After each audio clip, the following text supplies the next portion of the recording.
Again, hi everyone, and welcome to the Robotics Worldwide Workshop. My name is Luca Carlone. I'm a faculty in Astro, and today I'm going to host this event together with Amanda Prorok, who is professor at the University of Cambridge. Well, the other Cambridge, I guess. We're going to start with she said the real one, but you didn't hear that. Okay, that's good. All right, I'll go over that. So we're going to start this event, that's the plan for the event. We're going to start with all robotics in 90 minutes. I guess was very ambitious when I said the title for this. So this is going to be a sequence of lightning talks grouped by different topics. So we have 40 amazing speakers covering 4 different continents and more than 35 institutions. Each speaker has 2 minutes to make a point about their research. And as you can imagine, this is going to be quite intense. But at the same time, you will have plenty of time to interact with the speakers. There is a long poster session afterwards, so you will have time for questions, interactions, and so on. And the poster session is going to start at 5 p.m. After the lightning talks, which is going to be 1 hour and a half, give or take, we are going to move to the panel discussion. Amanda is going to moderate that, and we have also 5 amazing panelists. Before passing it to the speakers, I just want to thank the sponsors supporting this event. We have Amazon Robotics, we have Symbotic, and we have Skydio. And also our admins in Leeds, Olga and Shail, have done amazing work just to support this and to make it happen. So without further ado, we're going to start with the lightning talks. And the first topic is going to be on perception, mapping, and navigation. So who has to speak? You guys know the order. Just line up, and you have 2 minutes. After you press, your video will start. Okay. And you might still want to use the mic. I'll use the mic. Okay. All right. Hi, my name is Abhinav from University of Freiburg. I lead the lab for robot learning. The lab is dedicated to advancing robot learning for open world autonomy. So we develop foundational methods that enable robots to perceive, reason, and act in dynamic and unstructured environments. And towards this goal, we work in broad areas of perception, state estimation, as well as decision making. And we apply them to various applications, from mobile manipulation to autonomous driving. So typical perception or segmentation models are trained on fixed classes, limiting the ability to train on the open world. So in our recent work, we proposed an approach that learns feature embeddings in hyperbolic space following explicit taxonomy tree structures. And we show that this enables incremental learning in the open world without forgetting previous class knowledge. So another recent work where we also enable robots that use visual SLAM to continually learn in the open world.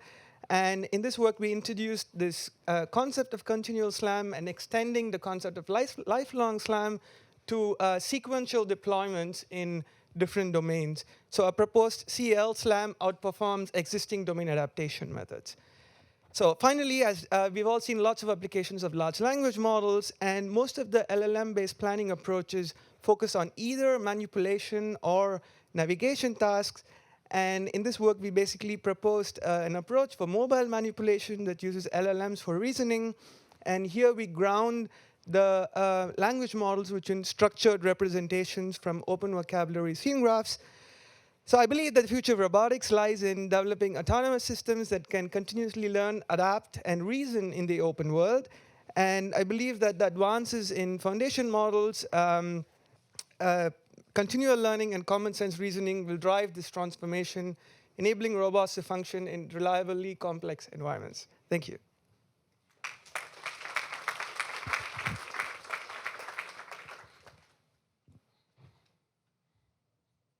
Hello.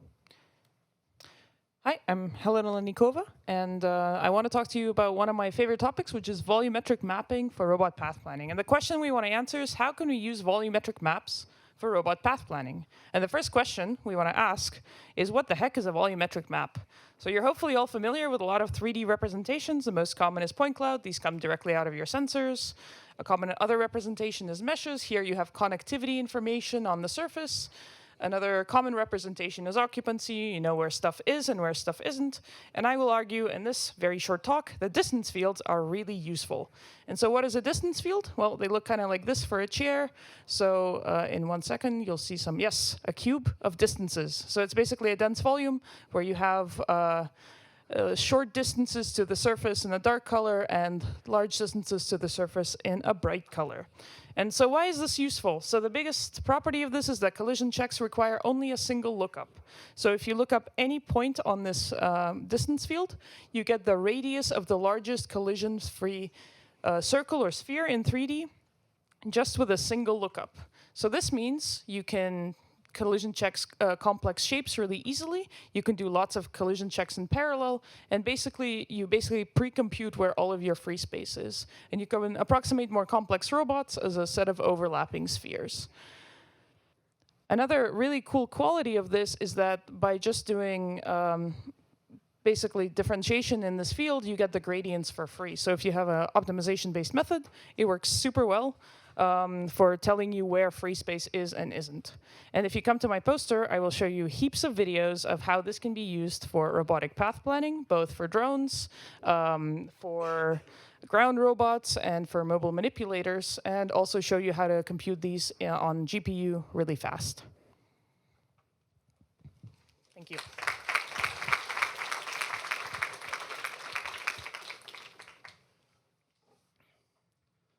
All right, my name is Joshua Mangleson. I'm an assistant professor in electrical and computer engineering at Brigham Young University. Before going to BYU, I did my PhD at University of Michigan and then a postdoc at Carnegie Mellon. I've been at BYU for about 5 years now. I run the Field Robotic Systems Lab at BYU, where we're specifically interested in perception, localization, and navigation of field robotic systems, with a major focus on marine robotic systems in particular. And so we end up doing a lot of field tests, as you can see from the videos shown here. So I wanted to just touch on a couple of the projects we have ongoing in our lab. We have a variety of existing projects right now. One of those is looking at cross-modality localization for underwater vehicles. So we're thinking about how you use a variety of different sensor modalities for localization. Typical underwater vehicles have different sensing modalities depending on their form factor. So torpedo-like UUVs typically have side-scan sonar, while hovering vehicles have something like forward-looking sonar. And we're thinking about the geometry of how we can do localization between these modalities. And we're thinking about the projection functions similar to epipolar geometry for stereo combinations of these different modality types. And then we're thinking about how do we do feature matching between those. To support that work, we've also developed a simulator called Hollow Ocean that enables us to simulate underwater vehicles, all the common sensors, both navigational and perception sensors that are used for those vehicles. And it also enables you to use a simple Python interface, and so it's a really easy-to-use platform that we're excited to get up and running, and people are starting to use all over the place, so we're excited for that as well. And then I also wanted to touch just briefly on a ONR project that we have upgoing that's looking at how do you do coastal mapping and scene understanding for dynamic coastal scenes. So we're thinking about autonomous service vessels and how do we build a scene representation that enables us to manage and operate within those domains. Okay, thank you.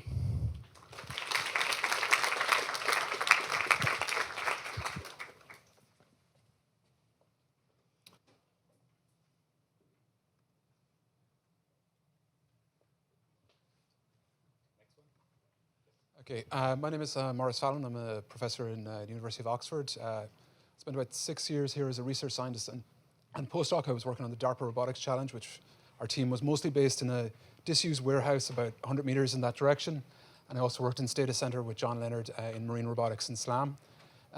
Moving to Oxford, I set up my research group focusing on multi-sensor fusion. So that's a payload device that we developed with cameras and lasers. And here's an interesting project on assistive technology for people who have no use of their lower limbs, building up a scene reconstruction of an environment entirely on the basis of vision with no sensor integration with the robot itself. And on the right-hand side, you can see work for multi-sensor calibration. So here you can see a differentiable mapping system or calibration system for fusing together vision and LiDAR directly on the calibration pattern. Two pieces of work that are coming out.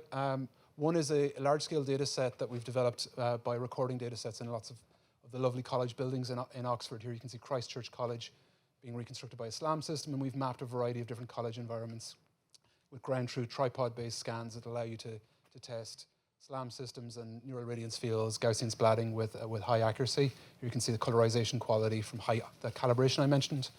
And in the center, you can see a visualization of a reconstruction of a large part of central Oxford And on the top, you can see another college reconstruction. This is a neural radiance field.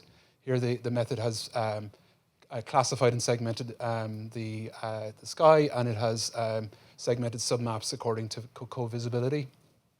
We're also interested in open vocabulary systems, like Abhinav's mentioned previously. We have a collaboration with his group and also with Liam Paul's group on a system called OpenLex 3D, which is a benchmark for evaluating open vocabulary systems that you might be interested in.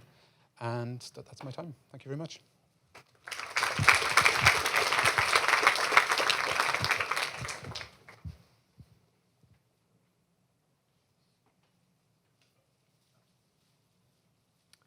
Hi everyone, my name is Nikolai Atanasov. I'm an associate professor at UC San Diego in electrical and computer engineering. And my lab is called the Existential Robotics Lab, or ERL for short. We work on simultaneous localization and mapping with the main objective of bringing more information, such as semantics and dynamics. We look at multi-robot systems as well as active perception, where the goal is to design trajectories for the robots to minimize or uncertainty or explore an environment. We look at planning and collaborative multi-robot systems where we have ground and aerial robots working together.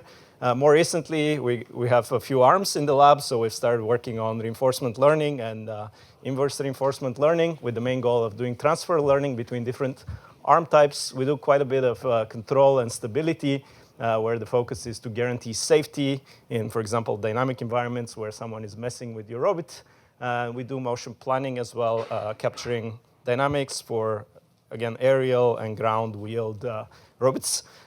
So Luca asked us to say a little bit about the future of robotics, so that's my view here. I think we're going to see a lot of advances in hardware. I expect to see a lot of new materials, batteries, new sensors and actuators. I expect to see a lot of advances in computing as well, different types of computers and onboard accelerators. On the software side, which is the area I work more in, I think we'll see, or I hope that we'll see more of self-supervised learning and online learning, where learning happens on board the robot as opposed to in advance from large data set. I think we'll also see more of synthesizing demonstrations instead of collecting them with humans. We've seen these advances in video generation. I hope we'll see demonstration generation, and I hope to see more of model-based reinforcement learning as opposed to everything being model-free. I believe in modularity and composing models. Thank you.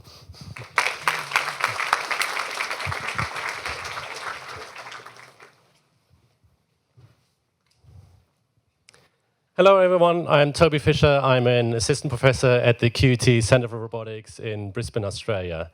And today I'm going to pitch to you 3 different topics, if that's going to work. And it was a beautiful segue just previously. So my main area of research is around novel sensing and processing devices. So in particular, I look at event cameras and spiking neural networks as means of providing low latency and energy efficient algorithms to size, weight, and power constrained robotic platforms, just like the hexapod that you can see there in the middle.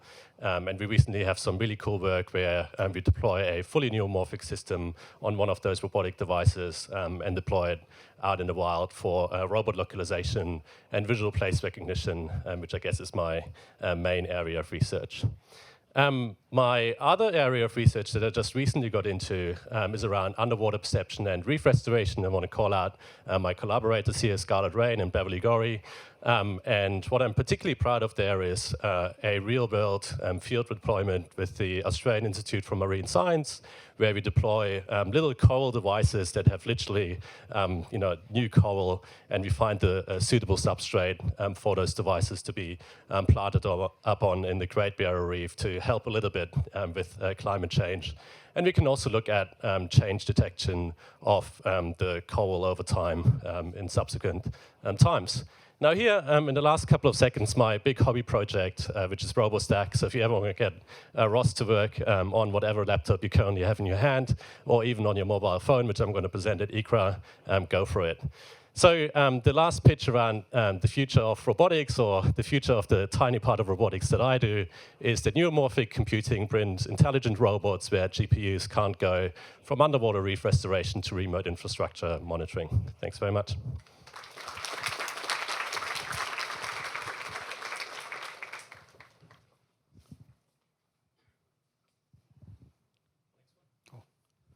Good afternoon, everyone. My name is Yu Xian.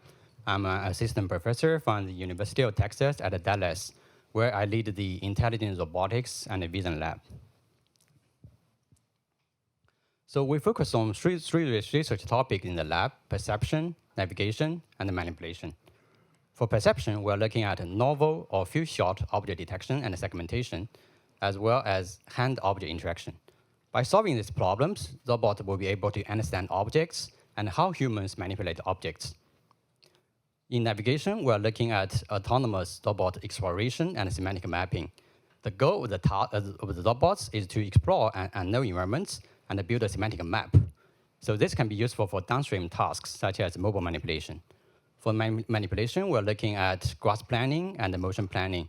For example, a new trajectory optimization for grasping.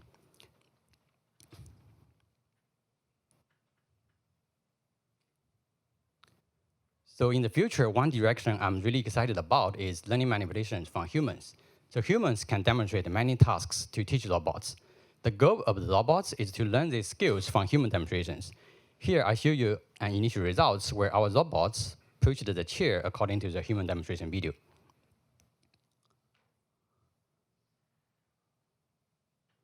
So lastly, I would like to show you a task we hope our robot can do. That is, the robot grasps a water bottle, navigate to the water fountain, fills the water bottle, and then deliver the bottle to the user. So these tasks requires perception, navigation, and manipulation. Right now, we're doing this with teleoperation. We hope to automate this process by learning from human demonstration videos. So lastly, I would like to thank all my students and our sponsors. I'm happy to talk to you during my poster session. Thank you.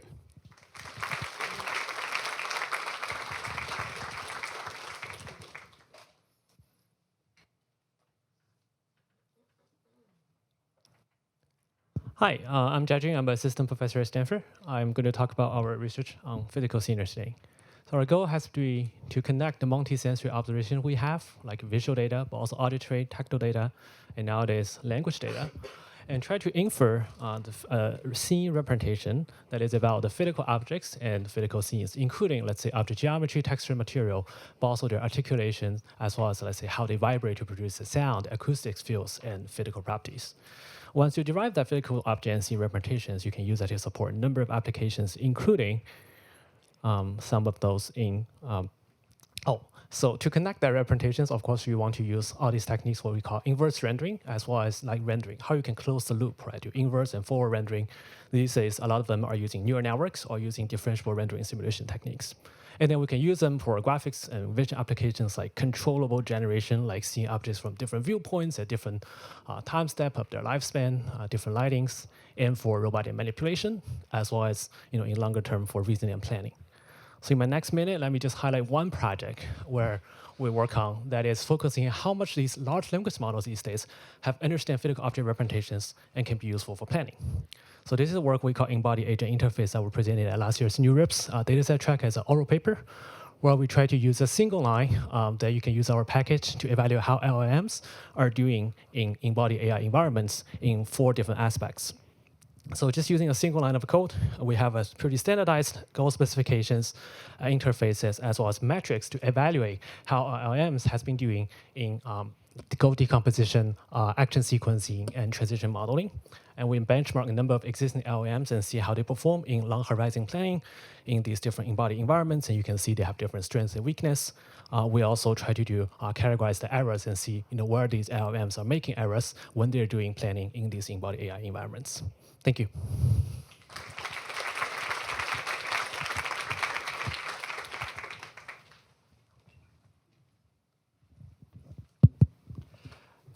Okay.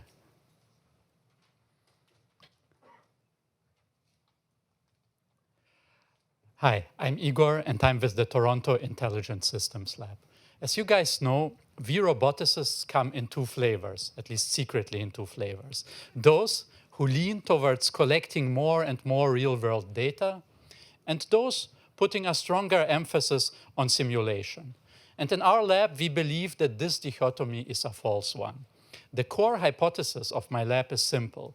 We believe that for simulation to become the future of data, data has to become the future of simulation. Or to put it differently, for organic data to solve robotics, we need to controllably generate such organic data. This is inspired by how humans learn, and I'm interested in many aspects of it. Initially, we have mostly focused on perception and graphics. We are working, for example, on editing 3D scenes for reconstruction and view synthesis. In this work, it was in painting. We are also working on improving temporal control in video generation to allow for generating more complex scenarios and scenes. But at my poster today, I will talk about something seemingly different. I will present MAD-TD, an upcoming ICLR spotlight paper about off-policy reinforcement learning. MAD-TD does not use any of the mentioned vision or graphics techniques, and yet it is very much in the same spirit. We show that a small share of organic data from a learned world model can help stabilize training in off-policy RL, and you guys know how difficult that can be. Main kudos for this work go out to Klaas and his UPenn collaborator Marcel. Klaas is looking for a postdoc and has already some great interviews, but if you guys are hiring, you should definitely check him out and check out his work. Thanks so much.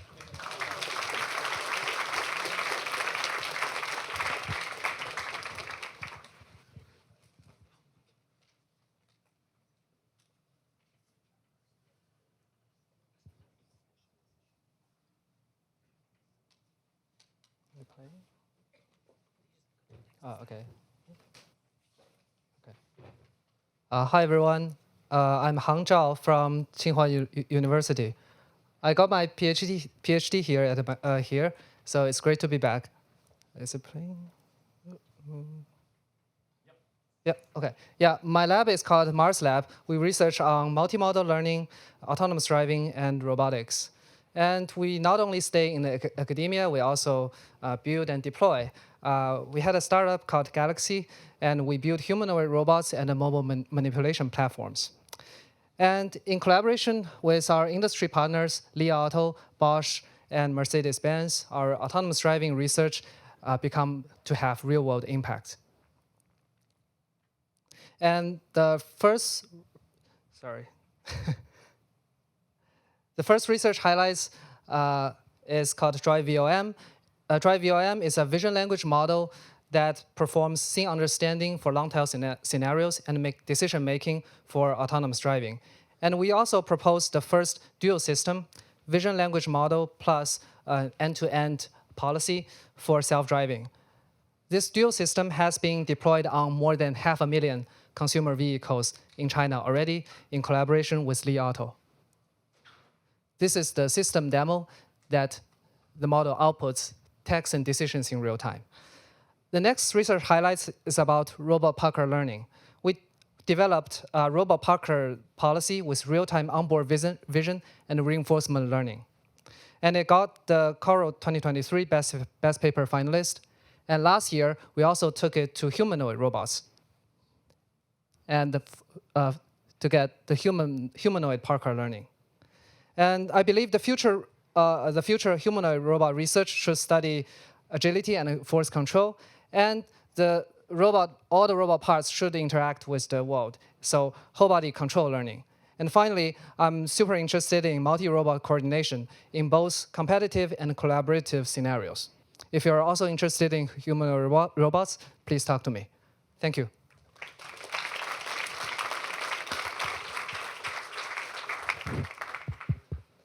All right, folks, next we're going to transition to the collaborative and interactive robotics session.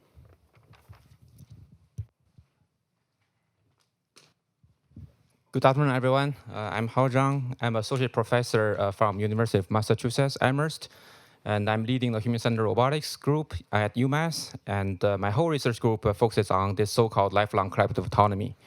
And the general goal is to enable robots to naturally collaborate with humans and also work with other robots while adapting and operating over a long period of time, for example, across days, seasons, and eventually over like the robot lifetime. So to achieve this goal, our research group focuses on three major challenges. So the first one is time go to infinity. So that is a lifelong autonomy. And we are trying to enable robots to not only perceive, but also act consistently over a long period of time, for example, across the 4 seasons as shown in this video. And second, the key capability we want to enable is collaboration and coordination. So we want robots to work with other robots and work with humans at all levels, from task allocation to path planning to motions. And the last one, the key challenge we are trying to address is like robot adaptation to changes and novel situations. So the key capability that I envision for the future of multi-robot systems is for this interpretable group introspective adaptation for human-robot teaming. So humans are very good at the group introspection. So the question is, can we enable robots for the same capability? So for example, can we give the robot the ability to reason about and learn about like not only the strengths, but also the weaknesses of their teammates?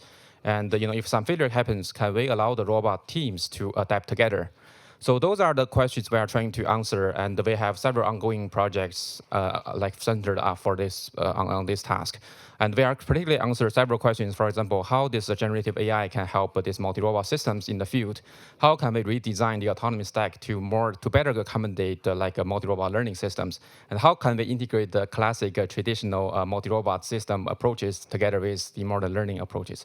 And of course, involving humans into this group introspection is always a challenge. Thank you.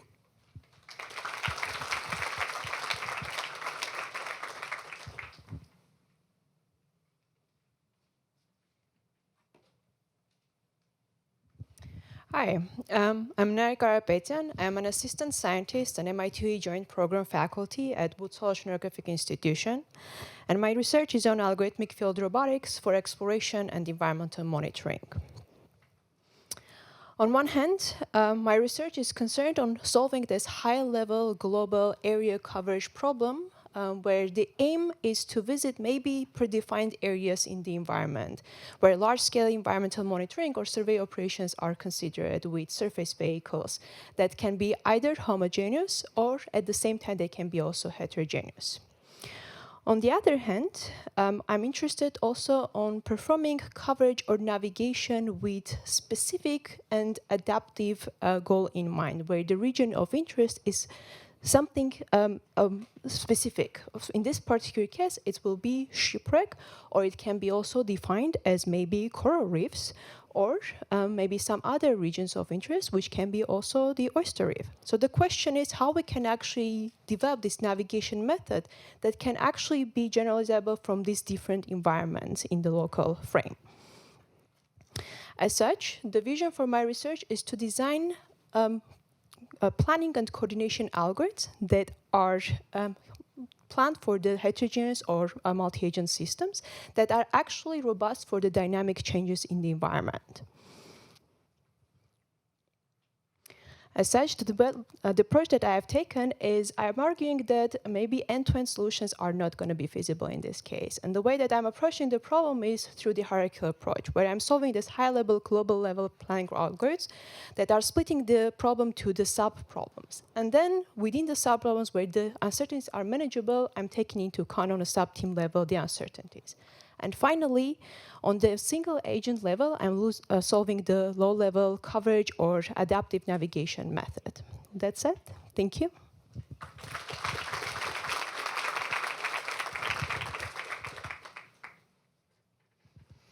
Hi, everyone. I'm Negar Mehr. I'm an assistant professor in the mechanical engineering department at Berkeley, and I run the Intelligent Control Lab, ICON Lab. So what excites me is that we are living at a time where robotic systems have made tremendous progress across different domains. And the key thing that is remaining for us to essentially have them transform our lives is that across all these different applications, what we need to think about is how can robots intelligently and safely interact with other agents? either having robots interact with humans around them, or like it was discussed, having multiple humanoids coordinate and collaborate with one another. And that's what I think is actually the future that we need to think about. And I actually wanted to reverse the order, start from what I think is important for the future. So the point, that is actually what we are hoping to achieve in my lab in terms of enabling safe and intelligent multi-agent interactions. And the argument is that we've made a lot of progress on controlling one robot using control theory, machine learning, to the point that now we can have like humanoids. My students, when they could train a humanoid and learn how to walk, I was like, okay, it's time to move on to the multi-agent systems. Now it's really a question of how can we have them interact with either other robots or humans in the environment. And in my lab, we've been working across different problems related to multi-agent systems. For a long time, we were working on planning and control using game theoretic ideas. How can robots interpret humans? How can robots influence humans in a tractable manner in real time? Recently, we've been looking at how foundation models, language models could essentially enable us to learn coordination behaviors way better than what we have been doing in multi-agent RL. We show that we can outperform the state-of-the-art by orders of magnitude by essentially leveraging their capabilities. We've been looking at how we can achieve multi-agent perception, how can we have a better 3D reconstruction of the scenes by having multiple robots or multiple agents fusing their camera images, and finally, how can we ensure safety of these interactions. So if you're interested, come talk to me this afternoon.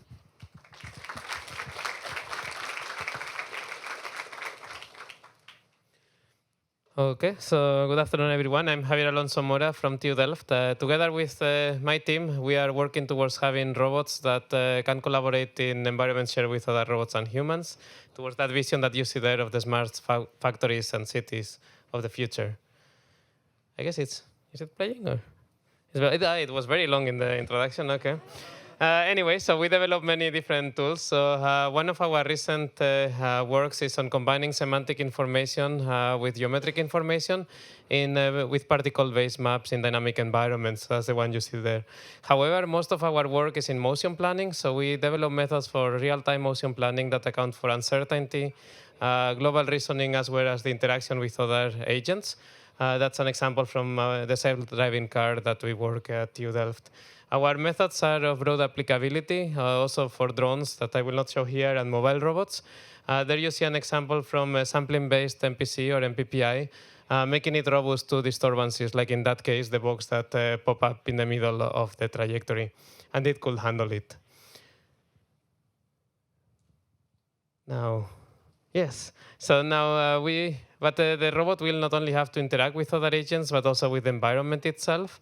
That's why we got interested lately in mobile manipulation. This is a video from a demonstration from RSS last year, where we combined together with my colleagues high-level task planning, reactive together with whole-body motion control of the arm and the base.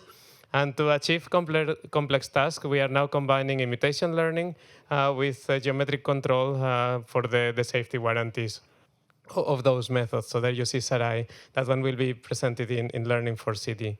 And if you're interested in the future, is multi-objective. So how do you combine multiple objectives? We are organizing a workshop in RSS this year together with Niels and Dylan. So maybe see you there in RSS. Thank you.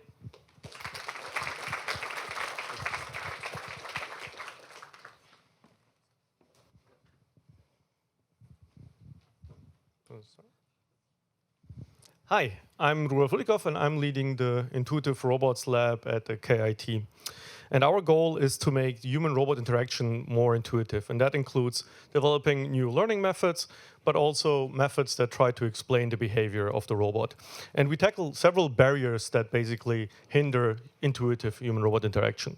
So one of them would be, for instance, the need for multimodal unstructured demonstrations, or the need to learn from them. And we tackle this challenge through like our goal condition score-based models that are able to learn behavior with only 5 to 10 denoising steps. And also our multimodal transformer diffusion, or diffusion transformers, that are able to learn with only 2% language annotations. Another challenge we tackle is the actual extensive human labeling effort that we have in current methods. We do this by introducing zero-shot language annotation methods that allow us to label data with multi-granular labels, but also through physical or realistic physical simulations that give us pixel-level annotations. Yet another challenge would be the computational cost of current generative models. And we do this, or we tackle this through diffusion or distillation approaches where we diffuse, or we transfer diffusion models into mixture of experts, or by introducing mixture of expert denoisers into current diffusion model approaches. And then the final challenge today would be the task and sensor alliance of learned models. And we alleviate that by introducing like structure into the latent space through an info-NCE loss, which is more robust against modality dropout, and by introducing graph embeddings as state representations for more robustness in heterogeneous tasks. And then finally, for the future, what I think we should focus more on in our community will be the opaque reasoning and behavior. And then in our lab, we do a little bit of work in terms of interpretable representations for the features, for the actions, and so on. But I think we as a community need to do more there. So I know that this has been a lot for 2 minutes, but I believe that there's a lot of challenges that we need to tackle. And drop by the poster and let's talk together how we can get rid of those barriers. Thank you.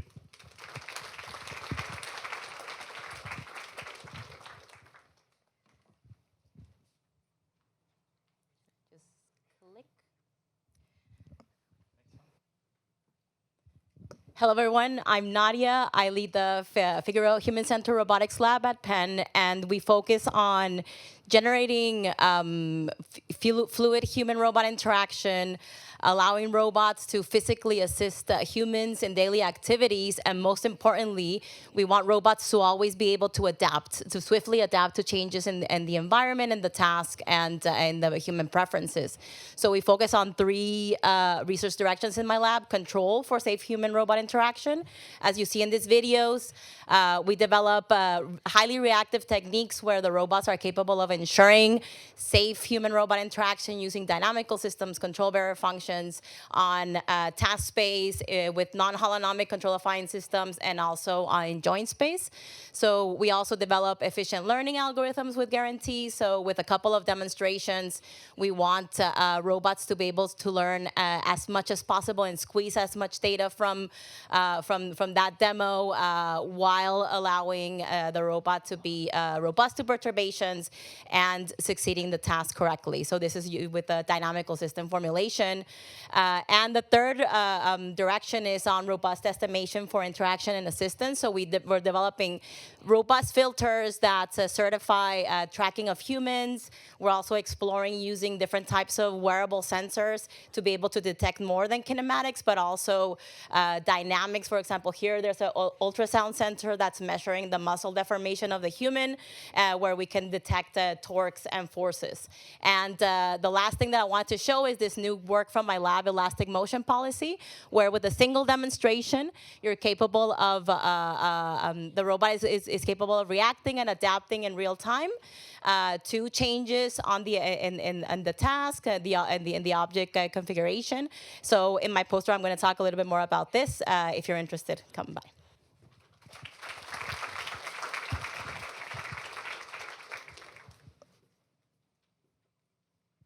Hello, I'm Sarah Sibo, and I'm from the UChicago Human-Robot Interaction Lab.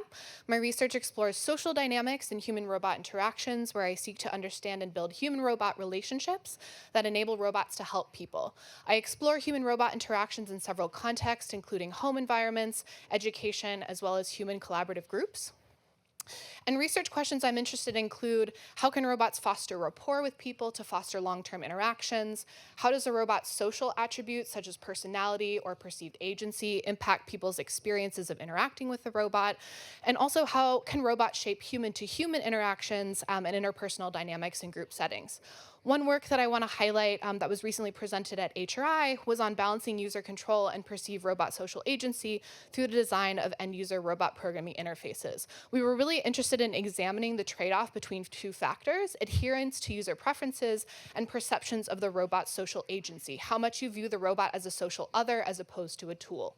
One example of a robot programming interface is one that uses Blockly or a block-based style programming, where you can specify exactly what the robot is going to do. In these cases, is robots are often viewed as tools as opposed to social others because of that high level of control.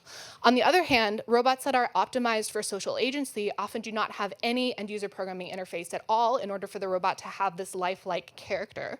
And we were interested in exploring, is there a way to balance both of these properties?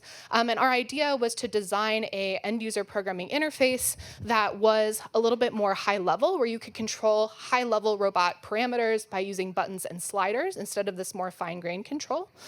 We ended up comparing all three in a user study where we had users program a robot using this interface and subsequently interact with that robot. And overall, our results demonstrated that this balanced approach yielded the best overall user experience. I'm happy to talk with you all about either this work or more human-robot interaction at my poster, and I hope to see you there.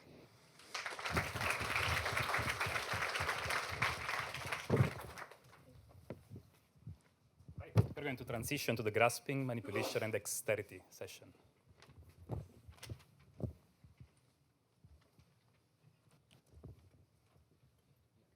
Oh, I have to click it, sorry. Do I go again? Next one. Yep. Oh, perfect. Hello, everyone. My name is Nima. I'm an assistant professor at the University of Michigan in robotics, CS, and ME. And my research focus is on robotic dexterity. Now, I'm trying to shock and awe you here, but maybe the fundamental question that I try to answer is, what is dexterity? And you may have opinions about that, so come debate me at the poster. I think it's a fun topic to think about, but really we're trying to push on the frontier of dexterity. The three kind of pillars that we think about are, how do you think about learning representations of objects that are amenable to dexterity? So thinking about the contacts that they make with the environment, where that contact is being applied, how much force are you applying through that contact? How do you have a nice marriage of vision and touch? We also think a lot about tactile sensing in and of itself. What kind of tactile sensors make sense for manipulation? What can you get away with? Can audio serve as a modality? What kind of vision-based tactile sensors and how much progress you can make with those? Are there other modalities we would be interested in? We are much more on the algorithmic side, so we don't really make them as much. We study them more. Oh, wow, there's someone holding a timer. That's amazing. We also think a lot about planning through contact. So given that you have such representations, what tools do you have available to you to think about the extrinsic contacts you're making? How do you reason over them? How do you close the loop around them? And we think, again, through these three pillars. Now, the assignment that I took away from what Luca was suggesting is to think about this idea of the marriage of model-based approaches and machine learning approaches. When I was here at MIT, whoa, this is taking a while to get there. When I was here at MIT, the big thing that we were thinking about is the intersection of first principles versus learning methods. I don't think that's really so much a question anymore. More now, we think learning is here to stay. And so are we going to do raw sensory feedback versus abstract features? And basically, the question we're asking is, will there be a better lesson in robotics and specifically for manipulation? And so this is the idea that scaling compute and search is going to solve it. I personally think, and you can come debate me at the poster, that planning is search. You will always need to plan. Eventually, you're going to need to plan. There's going to be out-of-distribution things. I think, whoa. Anyway, I'll just finish that thought where I think that raw pixels are pretty poor representation for dexterous manipulation, and really geometry, force, and contact are our language. Thank you. Good job. Hi, I'm Hong Yang from Hong Kong University. And today I'm gonna, okay, I thought it was okay, automatic. Okay, sure. Okay. Hi, everyone. So introducing Agile World, a large-scale platform comprising over 1 million trajectory from over 200 tasks in 5 deployment scenarios, where we achieve an order of magnitude increase in data scale compared to existing methods. So this data set is one of its kind. It's you can see in the bottom right. So we have like 100 real robots deployed in a 100 square feet. We call a data collection factory, where we kind of explore how scalable robot data can address real-world challenges for generalized robotic manipulation. So basically, it's all the whole procedure is accelerated by a standard collection pipeline with human in the loop verification. So to guarantee the data quality is of a high and diverse data distribution. So specifically, it is extendable from grippers and to the Dexter hands and visual tactile sensors for fine-grained scale acquisition. And building on top of data, we introduce a Gini operator. So this is the experimental results that we have.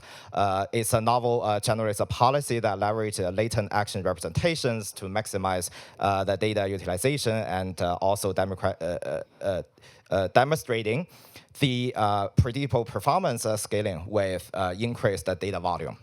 And also, policy per joint, our data set achieved an average performance improvement of over 20% over the joint that is compared to the, for example, OpenX embodiment, both in domain and out of domain distribution scenarios. So we call this model is G1, and it's achieved exhibits desirable capability in real-world scenarios. So if you are interested in our place, go to our poster. Thank you.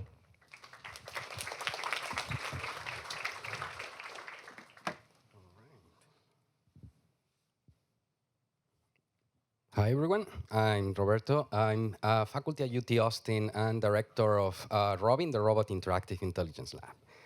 The goal in my lab is to study and create physical interactive intelligence, which is algorithms that allow robots to learn and use physical interactions to perform manipulation tasks.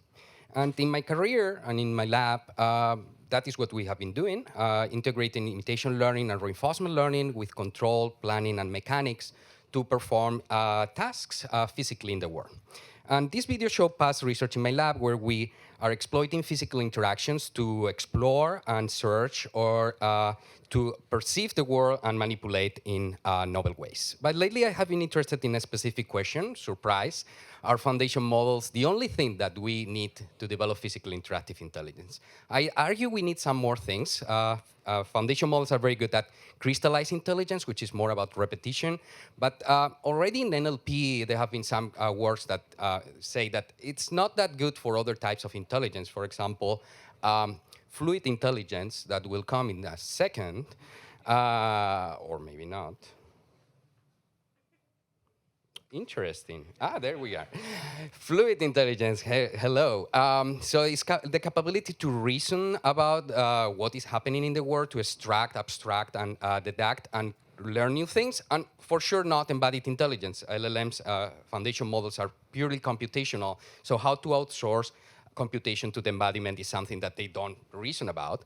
And that is what we have been thinking about lately in my lab. So we have been looking at how to analyze errors and learn from them to not perform them again, how to learn very quickly from just one video demonstration, and how to develop new ways of embodied intelligence, cheap embodied intelligence that enables and facilitates learning for physical interactive intelligence. If you are interested in these things, come to my poster and let's talk about it. Thank you.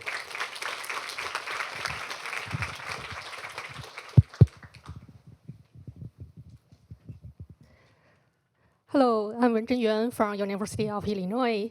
So I spent most of my career working on tactile sensing, specifically with an optical-based tactile sensor called GeoSight, which transfer high-resolution information about the geometry and force into an image pattern. So the sensor has been proved to be very useful for the different robot perception and manipulation tasks. And recently, we have been very interested in simulating the sensor for the purpose of easily collecting large-scale data set and to get a better understanding of those sensors. So first, we look into methods for using data-driven methods to simulate the sensors. Specifically, we develop a very lightweighted, acceptable-based method. So it can work very quick and very easy to calibrate and very easy to transfer to different kind of tactile sensors. So it has been proved to be very useful for collecting large-scale data set and use a zero-shot transfer manners to transfer to a real robot system. So here we demonstrate the use of the pipeline for grasping tasks, where we want to use a tactile feedback to know whether the grasp is successful or not. So basically looking into the methods of using physical-based methods to simulate the sensor. So here, we try to open a real sensors and get all the components, and then we build the optical models of all the components here, and reassemble those models in simulation environment, and render the interaction between those components and how they form an image from the camera's perspective. So this method is slow, but we like it since it provides insights in physics and can generate readings from even non-existent sensors. So for example, we actually use a method to collect a very large data set with 100 different sensor variants with randomized design factors. So this data set provides a lot of insight about the domain gap between different individual sensors. And we use it to collect, we use it to train a sensor invariant representation of tactile data. And it shows that like this help us to easily transfer data learned from one sensor to a new sensor, even that sensor is not known before. Thank you.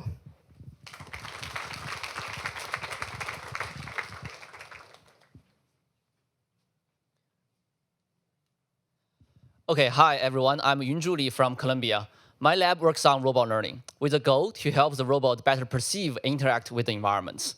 Today, I'm going to talk about two major threads of my lab's work. The first one is on multimodal sensing, with a specific focus on tactile sensing. So touch plays a hugely important role in our daily life. A few years ago at MIT, we developed this tactile glove with the dense tactile sensing on the palm area. It's in nature, and the thickness of the dots representing whether you have contact and how much force. And the glove is collected by the MIT Museum. If you get a chance, please go and see the glove. And as I started my lab, we extend these sensors to making sure it is higher resolutions and also with higher frame rates. And we integrate these sensors with robots. And together with some imitation learning framework, we allow the robot to do a wide range of dexterous manipulation tasks involving visual occlusion, fragile objects, in-hand manipulation, and bimanual coordination. Besides multimodal sensing, another major line of my lab's work is to try to use learning-based methods to model the dynamics of the environments. Over the past few years, our lab has been doubling down on using particles as a representation and graph-based neural dynamics model to model the interaction between fluids, rigid objects, clothes, ropes, including this Best System Papers Awards. They're trying to model dynamics of dough and trying to make a dumpling out of a dough using 15 different tools. Recently, we built these digital twins. Just from a few seconds of the observation shown on the left, we can reconstruct the states and action shown in the middle and replay the action open loop on our digital twin to render the video and have some very nice overlay with the real environments. And we're also trying to see how it can integrate it with robots. With some kind of teleoperation device, we can collect the action, replay the action open loop on our digital twins. And we can show real-time rendering on the right that has some very nice overlay with the ground truth. And essentially, we want to do this end-to-end investigation from sensing, perception, dynamics, and planning to help the robots better interact with the environments. Happy to chat more during the poster session. Thank you.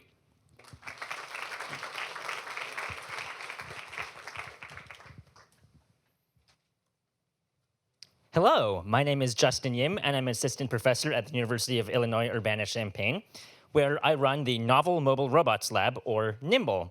We're interested in investigating new, different, maybe better ways that robots can locomote, working both on the mechanical design and the control algorithms.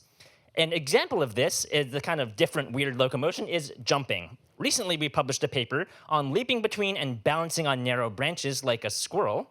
And at ICRA this May, my undergraduate students will present one of our first papers on a squirrel-inspired jumping and perching robot. Besides getting robots out of the lab, we're also interested in getting robots out of the atmosphere, and now have a new work with NASA investigating if we could do jumping on Saturn's icy moon Enceladus. Besides jumping, my lab also works on robots that walk, slither, roll, tumble, and in all of these, I have a bit of a hot take. I think that robots work better when they use fewer actuators, and I'll use walking robots to illustrate that. While I was a postdoc, I helped develop a robot that uses only one motor and two rigid bodies, yet is capable of walking and steering left and right. We're continuing some more of this work with one-motor robots that can still do interesting things with students in my lab. And besides just reproducing what more highly actuated robots can do, I think we can outperform them as well. Engineered actuators are really great, and if we concentrate those into a smaller number of higher power, better actuators, I think we can do really well. In particular, we're interested in seeing if we can beat the current bipedal speed record with a little robot like this. someday in the future. Of course, our lab is very new. That's a simulation. All of this stuff is future work. But I'm really excited about the work that we're doing, and I can't wait to tell you all about it. Until then, though, I'm happy to chat about what we're thinking about at the posters. Thanks, everyone.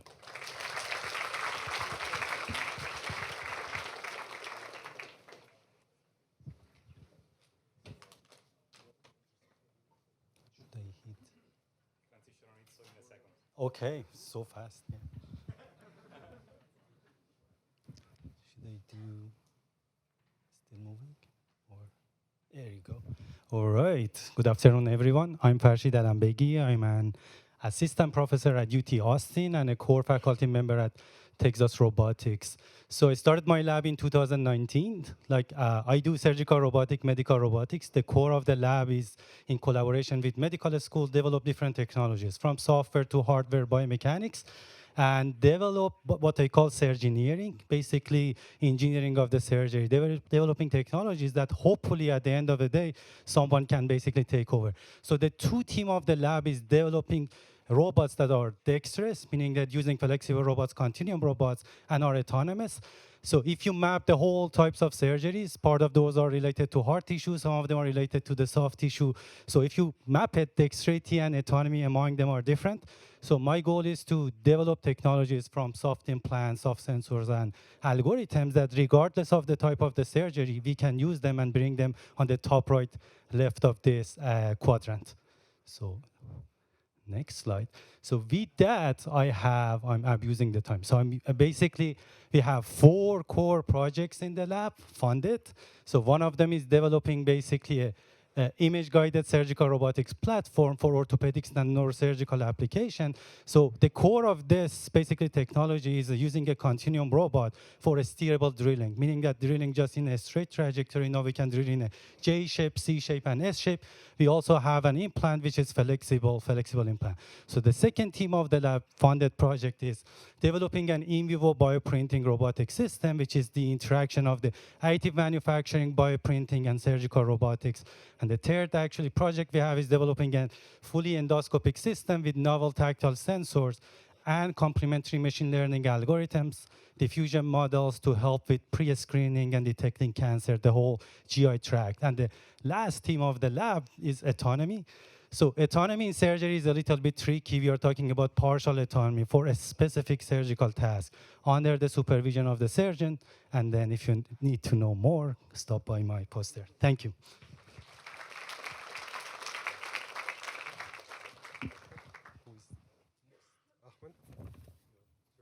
Next session is going to be called Planning, Grounding, and Language. In hindsight, should be probably the other way around. Should be language, grounding, and planning, but that's fine.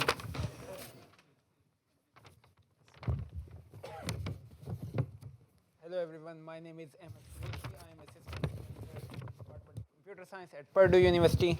The vision I have for robots is to design robot learning algorithms that possess physical intuition, so that these methods can interpret and solve physics equations governing robot motion without requiring expensive training data.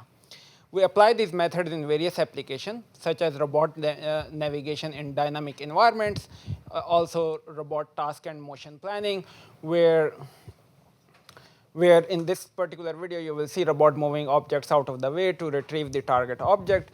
Then we also apply these methods to multi-agent setting for both reach avoid task as well as multi-agent manipulation problems under constraints.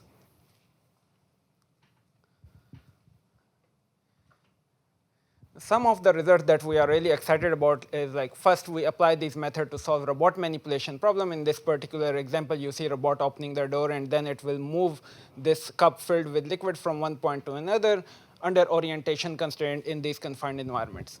From these results, you can see our methods are significantly faster, and their data generation times are significantly lower than supervised learning-based methods such as CompNetX, which requires complete demonstration trajectories, whereas our method just require randomly sample configurations.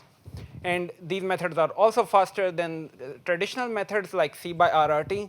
Then we have also applied these methods to unknown scenarios where they solve physics equations online from local observations.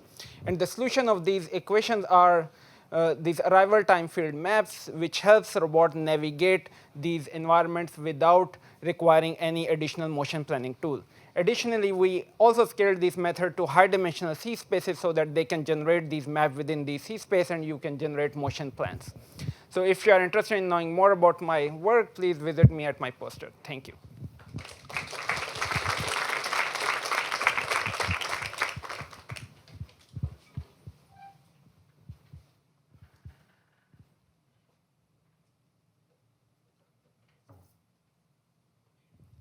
All right. Hi, everyone. I'm Ken Elimelech. I'm from King's College London. I run the Autonomous Robots Lab. And recently, we had a few projects that were in the intersection of planning and learning. And we're looking at how we can leverage learning for planning and planning for learning in order to build these long-lived autonomous robots. And today, I'll highlight one of these projects. So when talking about autonomous robots, we probably want to achieve something that looks like what we see in the pictures. So these are long-lived robots. They are multi-purpose. They are reliable and robust. And they can operate in the wild and adapt dynamically to what's happening in front of them. And they can perform long-horizon reasoning. And why are we not in this vision of autonomy? Let me call for two Turing Award winners that say that animals and humans get very smart very quickly from smaller amount of data, and the money is on new architecture that can learn from as efficiently as animals and humans. So I definitely agree that we need to learn from less data. So to do that, we tried to develop recently what we call lifelong learning to plan, which is a capability that is very intuitive for humans, but is not yet trivial for robots. So just as an example, we can think of this task on the left. We have a robot that needs to manipulate some objects in the scene. And if it learns, if it planned and managed to solve this task, can we leverage this solution? So now if I have a new task that is similar, I don't need to solve it from scratch, but I can reference what I've done before. And also if I have a task that is just a composition of things that I've done before. So kind of like building from past experiences and from solving easier problems, learn to solve harder and harder problems. Right? It's very intuitive for humans. We want to allow robots to do that.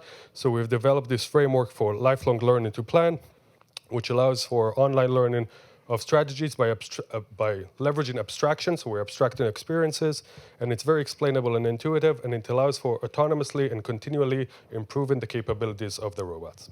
So if you want to learn more about it, come to the poster. And also, I'm recruiting students. So if you want to do a PhD in London in robotics, then you're welcome to talk to me.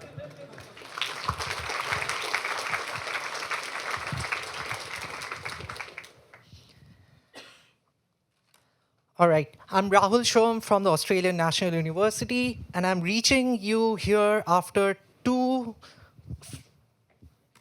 flight segments, but two super long flight trajectories. So we need robots that can reason about both the logic and geometry of the world, and hopefully do so in a manner where we expect them to deal with incomplete, uncertain, and the unknown. So task and motion planning is where this logical geometric reasoning typically comes up, but we want to relax some of the assumptions about the amount of understanding and modeling we give it. So what happens when there are gaps in the domain, where the robot does not see everything in the world or cannot model the grounding for all parts of the problem? So in this work, we kind of pushed those boundaries in bleeding in elements of the execution through closed-loop policies online into the task and motion planning constraint-based reasoning to achieve a lot of performance in these incomplete domains. Now, what about uncertainty, right? So when we don't have these certain models, it turns out sometimes being very rigorous about the appropriate model can help. So even in a problem as simple as probability of collision, it turns out for high degree of freedom robots, it's not a trivial problem to understand that from the workspace to the configuration space. So being rigorous in these models actually helps in improving safety and performance of the robots that we would like to design. So to address the generative AI elephant in the room, yes, I think these tools also have a lot of promise in kind of bridging gaps in the unknown, but we need to be careful about using these in recovering the kind of information we would like. For example, spatio-semantic queries, like the probability of certain semantic features being in a space that these generative models are filling in. So I would love to chat about what your thoughts are about the role of long horizon planning in the future of robotics, and I would like to thank my collaborators and sponsors. Feel free to catch up on the poster. All right.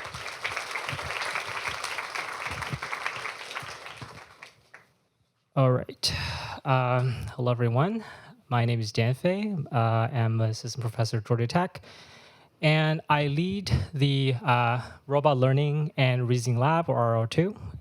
As the name implies, our lab has two sides. One is learning and one is reasoning. So for learning, we're interested in developing algorithms that can learn from diverse and scalable data sources. And for reasoning, we're interested in composing these learned models to achieve composition generalization.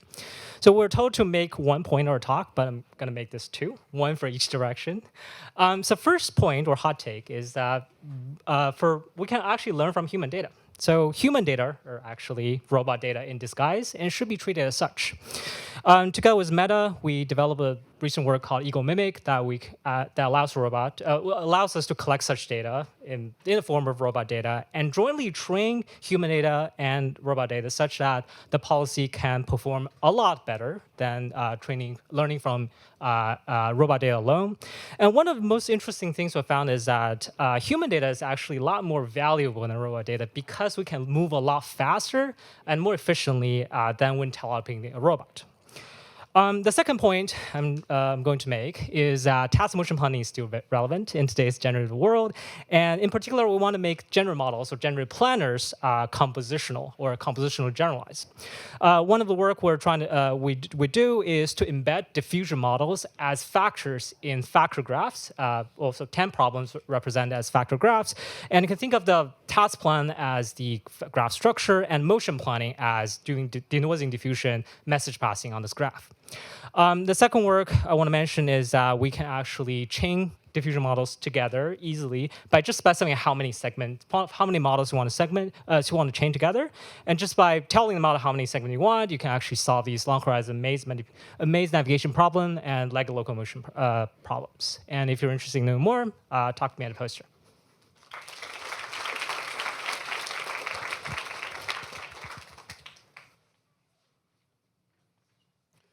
I'm Jesse. I run the Grounding Language and Actions Multimodal Observations and Robots, or GLAMOR Lab, at the University of Southern California. I'm going to talk real briefly about three of our areas. One is trying to do language and logic, so combining language models with formal planning systems has become a little bit more popular in the last couple of years. And the way that we've been approaching it is to actually have agents interact with an environment, and from that interaction make hypotheses about things like, what are the preconditions I need to match to be able to pick up objects?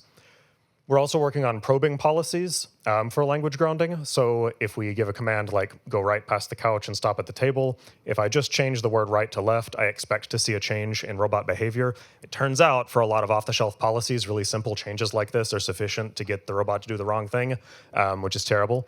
And also, for some reason, we became like a text processing field, even as roboticists. A handful of people have done speech, but a lot of this is like text-based input for language commands. We've been working on speech recognition, improving speech rec with large-scale models. It turns out can be done with by including vision priors, which is super helpful. And my bet moving forward is mostly centered around the fact that as language models get incorporated into robotics, you're adopting the paradigm that NLP people use of taking turns. You say something, the language model says something back. That's not really how human-robot interaction has worked, right? We need continuous interaction, not continual interaction, where if I'm a robot and I'm in the middle of like speaking a command or a request to you and you change the situation in front of me, I should be able to actively react, stop what I'm saying, stop what I'm doing, and change plans. So if I'm saying like, here's the left front table leg and handing it to somebody and they like give me a thumbs down, I should change goals. If I'm in the middle of saying, hand me the black leg, and I actually like change the scene so the referring expression needs to change, I should adaptively react to that. So come talk to me at the poster like everybody else says.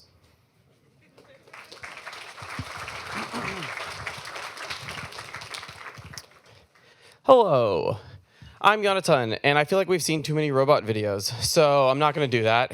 And we've talked a lot about papers, and I'll do that at the poster session. So instead, my lab is called CLAW for connecting language and action to the world, or talking to robots. And basically, the idea is to try to actually understand language and what language means. So you're familiar with it. You've heard it, you've read it, you've mimed it, you've gestured it, you've interacted with it in some form, except that you've maybe not thought about it as a technical domain to reason about. This is an old group photo of the people who are actually the ones doing the thinking. And so what I want to just sort of put in your brain is sort of this question as to what language actually is and what its relationship is to, for example, robotics, but more generally, where does meaning come from? That's like actually what I care about. And I think that the way that we get there is that we have a robot or we have some system that interacts in the world. And in that process, it acquires meaning. It like actually sees things, it does things. And then we try to shove this into this machine learning model, except that as Jesse was just hinting at, maybe an autoregressive language model isn't the best way to do that. And so there's limits to the notions of generalization there. And so we want to figure out what it is that's unique about embodiment that helps us so that we can actually get to a place where we do language as a more fully rich thing. What we're doing with VLAs is we're basically trying to shove all of robotics into language. And I think this is a somewhat upside down perspective. And as Jesse just indicated, I also don't think that language is words, as I'm saying. It's actually this full interactive space. And so the question is, how do we actually build models that capture the fact that language is a shared experience and build that into meaning for our systems and eventually language conditioned robotics? Thank you.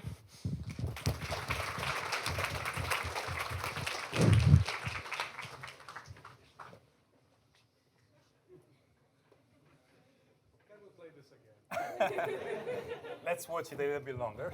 Okay? Oh yeah, sorry. They're adorable though. There's photos of them on my website. Right, transitioning to the last session. The last session is going to be learning to control limits, inductive biases, and safety. Hello, everyone. My name is Hen. So I'm an assistant professor at Harvard. Not too long ago, I did my PhD here with Luca. So normally I would talk about convex optimization, but today I want to talk about something new in our group, which is control-oriented clustering or visual latent representation, which is a paper in our group that we presented at iClear. So robots process sensor measurements and output physical actions. In classical model-based robotics, this process follows a structured approach, right? So there's a state estimation module extracts explicit state representation, which is then used by motion planning. In contrast, in modern data-driven robotics, it relies on a different pipeline where a perception encoder maps visual inputs into implicit learned state, and then an action decoder uses it to output control actions. So in this work, we are motivated by a fundamental question. What's happening in this implicit latent representation space? Are there any geometric structures? If there is, can we leverage them to improve policy performance? So to study this question, so we focus on 3 vision-based control tasks, and we focus on, and they are learned through behavior cloning. So we focus on a perception-based control pipeline consisting of a vision encoder and action decoder. So this vision encoder can be a ResNet, can be a Dino V2, and the action decoder can take different forms like MLP, LSTM, or a diffusion model. And then we investigate, is there any geometric structure in this visual representation space, leading to 2 empirical findings. The first finding is that there's control-oriented neural collapse. So we find that visual representations, they naturally cluster into different clusters, and then these clusters form a rigid geometric structure known as a simplex equiangular tight frame. In discrete control, these clusters correspond to discrete action labels, and in continuous control, they correspond to certain control-relevant goals. The second finding is that enforcing these control-oriented clustering can improve policy performance. With 200 demonstrations, baseline diffusion policy achieves a success rate of 6 out of 10. But if you enforce these kind of structures, you can achieve 9 out of 10. That's it.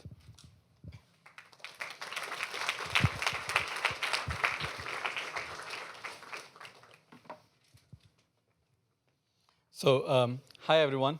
My name is Dinesh Jayaraman. I didn't get the memo that we were going to be doing this voiceover live, so please try to ignore the little talking head that will come up soon, and I'll try to sync together with the voice. So I'd like to talk about my group's work over at Penn on engineering robot learners. Over the last few years, we've gotten many exciting results by pushing today's techniques, such as sim-to-real RL and imitation learning, to their limits. And we've worked across locomotion, manipulation with arms and dexterous hands, long horizon tasks, and even to some extent quadrotor flight. And like many of us, we're beginning to notice that robots are beginning to do quite cool things. But this has gotten us thinking about the limits of continuing to scale today's approaches. And I believe that scaling has some fundamental blind spots, of which my group is most excited to pursue resource efficiency, which I believe lies very close to some foundational questions in robotics. So as good robotics engineers, I believe that we must both exploit and explore better. We must exploit today's best approaches, not just in the limit of infinite resources, but at various other operating points. And we must explore in terms of searching for better design principles that advance the Pareto frontier. So one motivating vision for me is that a general-purpose robot in the future must operate like a waiter, a real champion at multitasking among several objectives that are competing for the same cognitive resources. And this demands judiciously prioritizing sensing and various other resources. So we've been asking very simple questions like, what must a robot learner attend to at each stage in order to learn and perform a robotic task? And how does the answer to that question vary as a function of the task and the agent characteristics and the learning phase? And we've pursued this question all across the robotic control stack, acquiring active observations, building task-relevant representations, and determining at what key moments to attend during decision-making. Here are some examples of key results that we've had over the last year, training severely partially observed policies, dynamically allocating computational resources, and dynamically assembling task-relevant representations to improve imitation learning. With that, thanks to my group and the funding agencies, and see you all at the posters.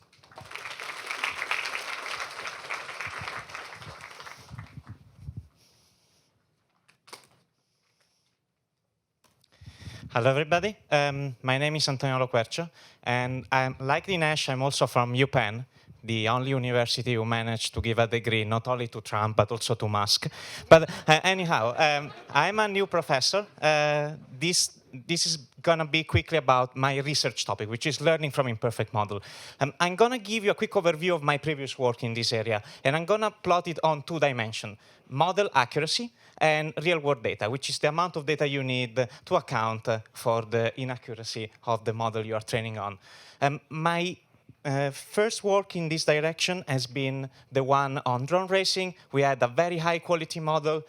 Little adaptation was needed to outperform the best human pilot in this task, together with other million things.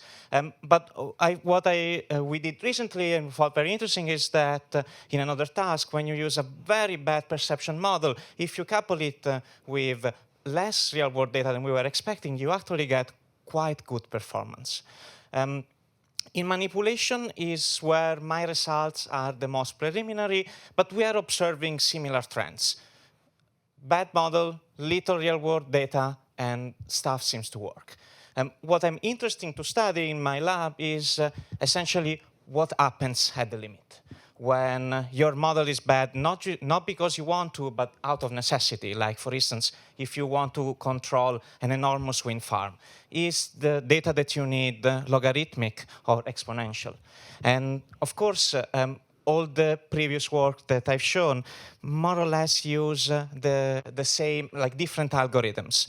And what I'm interested in is there a unified paradigm that we can find to not only improve their performance, but also be able to predict at any point in space how much data we need for a given model. And this is, of course, pretty new. I'm pretty interested in your opinion. Please come to my poster. Thank you.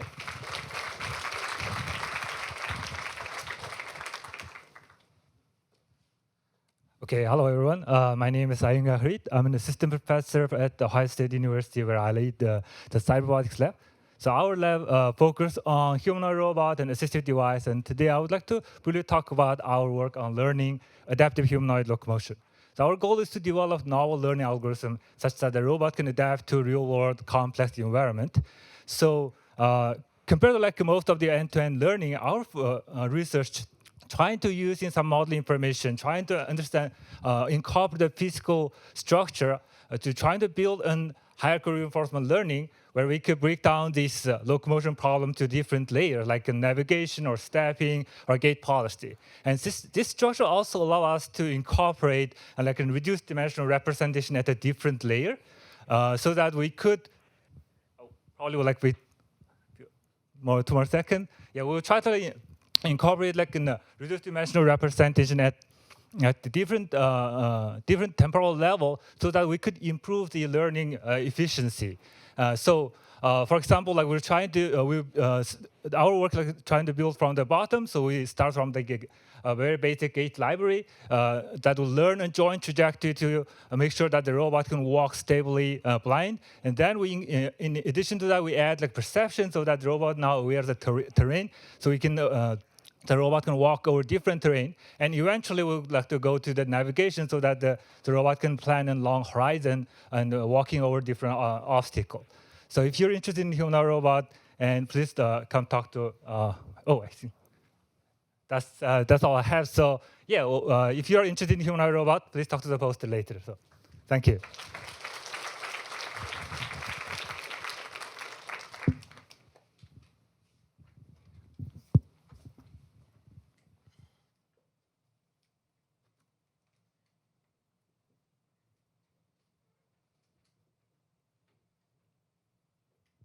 All right. Hello, everyone. My name is Harish Ravichandar. I'm an assistant professor at Georgia Tech. Today, I'm going to talk to you a little bit about putting new wines in old bottles, especially how to use classical approaches as scaffolding for robot learning. So essentially, of course, there are pros and cons that everybody knows about. Either you're doing learning from scratch or analytical methods, but structured learning essentially is this vast spectrum between this, and our lab's focus is essentially identifying the right sort of inductive biases from classical approaches for robot learning applications. So let me give you an example with skill learning first. Here, we predominantly use dynamical systems as the core structure, and instead of learning state action maps from data, what we do is we think of desired skills as solutions to some unknown dynamical system. And in this example, we have been using Koopman operator theory, which lets us capture potentially complex nonlinear dynamical systems as linear dynamical systems. Why should you care? Turns out if you use just polynomial functions, you can use least squares to learn dexterous manipulation skills, which means you can essentially learn very complex skills with much fewer data points as well as much fewer computational resources. Of course, the catch here is that you need to have a right representation over which you can learn these dynamics. So some of the questions we are exploring right now are, we have extended this to image space, what sort of representations you can learn there. The second example I want to give you is how this type of structure is useful in heterogeneous multi-agent coordination. So here, the structure that we exploit is that we take this classical modular approach of worrying about the 4 fundamental questions in coordination, but instead of solving these problems sequentially, we have a way of interleaving the computation of the solutions to each of these modules. And the key idea here is that there is a capability-centric but robot-agnostic model at the core of this that lets us essentially do this in an interleaved fashion. In addition, these structures are highly composable in the sense that I could take any of these modules and replace, let's say, a heuristic search algorithm with a learned algorithm or a policy. Finally, let me take this opportunity to shamelessly plug a workshop that we are organizing at ICRA. There is still time to submit an abstract, so please do so. Thank you so much. Hi, everyone. This isn't a beer, but I'd like someone to hold it. Okay, so I'm Michael Burke. I'm from Monash University in Melbourne. And I thought I'd bring some fighting talk, because I don't think there are enough roboticists anymore. And that's because I think deep learning has shifted our entire focus to task performance. But what it means to be a scientist is to think about understanding that we used to have with mechanistic models. And so my research is really how we can bridge these gaps. And we've worked with collaborators over the last few years, and more recently in my own lab, on thinking about the inductive biases that we can use to try and bring some of the benefits of understanding in mechanistic models across to deep learning. So that might be differential controllers, residual models, differential simulators, all kinds of things. But our playbook is actually pretty simple. What we do is we identify an inductive bias in a network already, or a desirable one. That brings structural assumptions, which gives us theory, and hopefully that gives us understanding, sometimes performance. So as a taste, this is a recent preprint by Ji and Zhang, and this is a mixture density network. It's a neural network that predicts a distribution over actions you may want to take using different sort of Gaussians. It does that with a feed-forward layer. If you look at that feed-forward layer, you can see that you can rewrite that as a feedback control law that pulls you towards some goal if it's acting on this hidden state. So that's interesting. You can think about a linear projection as a feedback control law. You can think about this mixture model then as actually a switching feedback control law, switching between different controllers. Now, we don't train our models to do that, so we can actually take this new model and derive a new evidence lower bound to do that, and we get skill discovery for free using these kind of latent feedback controllers. These are skills. So that works on more complicated tasks, but I choose this simple sort of character drawing task as a nice illustration of the benefits of doing this.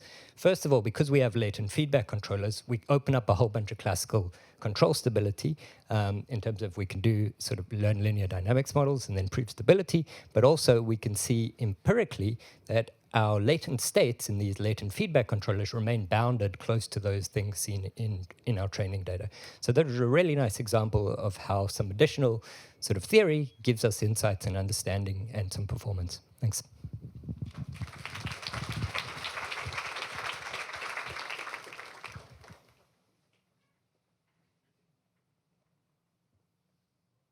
Hi, my name is Bamjun Kim. I direct the Humanoid Generalization Lab at KAIST. So the current idea in vogue for implementing a general purpose robot is big data, big model, and end-to-end training. But here's a problem with this approach. It just consumes too much power. So for example, Meta's Llama 8 billion model uses 250 to 300 watts to just make an inference. Now this is just for an LLM, which has to process discrete set of symbols.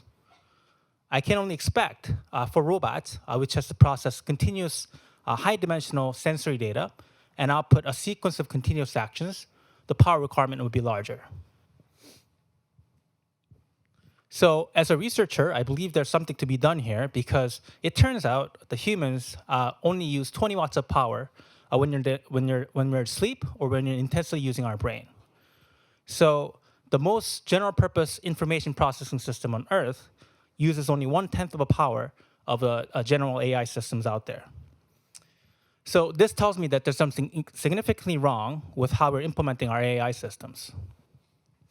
So we at Huge are conducting a variety of different research to implement a general purpose robot. But today at our poster, I'm going to talk about an inductive bias that we designed for object representation to train a robot that can, for a context-rich manipulation that can manipulate non-graspable objects that are like the ones that are shown here. And we can do this at a fraction of training time compared to end-to-end training approaches. And we can do this for a variety of novel objects, including the ones that involve rolling dynamics.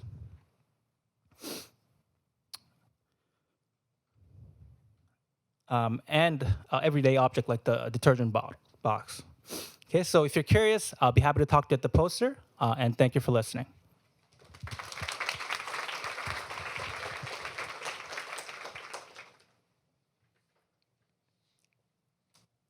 Hello, my name is Karen, and I direct the Control and Trustworthy Robotics Lab at the University of Washington. In our lab, we are interested in building trustworthy autonomous systems that can operate seamlessly with, alongside, and around humans. And here I'm highlighting some core research challenges that my lab focuses on. The first is in safe control. So here we're trying to answer the question in these dynamic multi-agent settings, how close is too close, and how do we go about ensuring that our robots satisfy these constraints? The second is in interaction-aware planning. So how do we ensure that robots can anticipate how humans behave, especially in response to the robot's own actions? And third is in high-level task specifications, where we want to specify and encode these task specifications into robot planning algorithms so that our robots will successfully accomplish the desired task. And so here I'm going to highlight some recent work coming out of my lab. So when we're thinking about multi-agent interactions, there are often shared constraints that all these agents need to satisfy. For example, don't hit each other. But then how do we determine whether an agent should take more or less ownership of that constraint? In other words, who should be more or less responsible? And so in some recent work, we are using some control barrier-based techniques to define what responsibility means in these multi-agent interactions. And we're also leveraging differentiable optimization to also infer what responsibility is from data. And the second work, we are developing diffusion-based policies for robot navigation in these multi-agent dynamic scenes. Here we are developing guided diffusion models using control barrier functions and control Lyapunov functions to ensure that these robots' motion is both safe and efficient in these highly dynamic settings. And then in third, we have some recent work on extending some prior work we have on differentiable temporal logics. And we have released 2 new packages, one in JAX and one in PyTorch, where we're able to, well, you just have to find out more at my poster.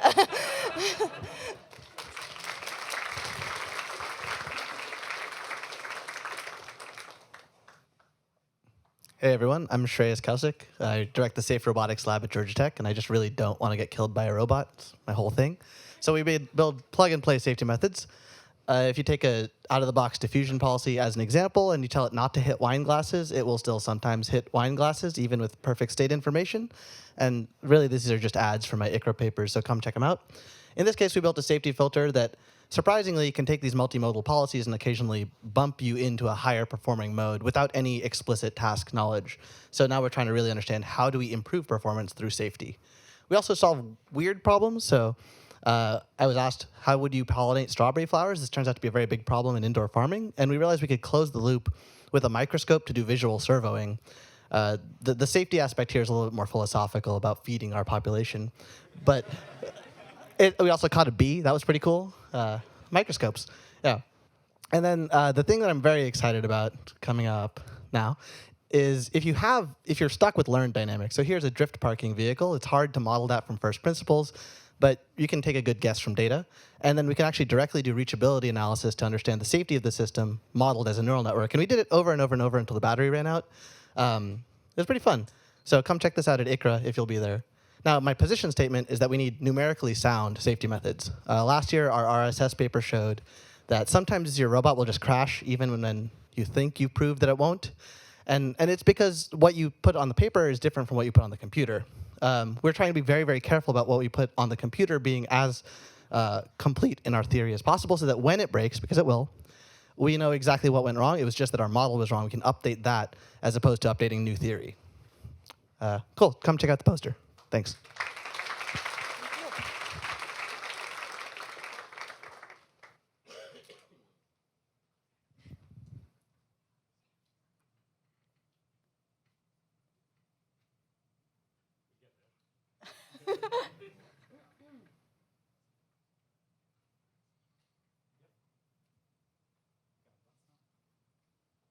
Oh, okay.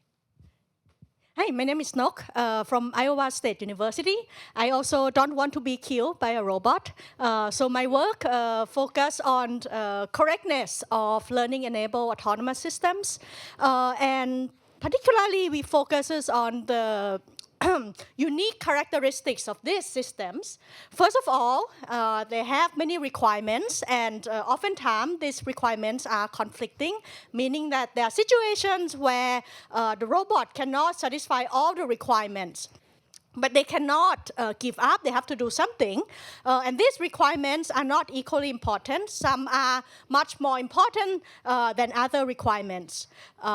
There's also inconsistency with human operator systems. And on top of that, they also have to handle uncertainties, all sort of uncertainty, both within the system and also with the environment in which it operates. And so my work focuses on 3 aspects of these systems. First of all, what correctness even means in this setup, right? How do we break rules in a correct way? So that's part of the specification language. We also look into how to design planning, control, and perception component so that the complete system will be correct.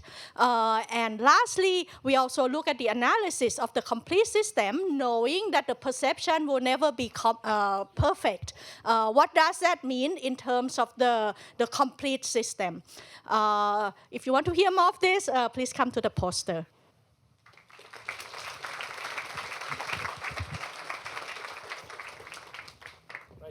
This was all robotics in 90 minutes. I guess it's 94 minutes. Sorry about that. Let's give another round of applause to all the speakers. Thank you so much. And to pass it to Amanda for the panel discussion. May I invite our distinguished panelists to please take place?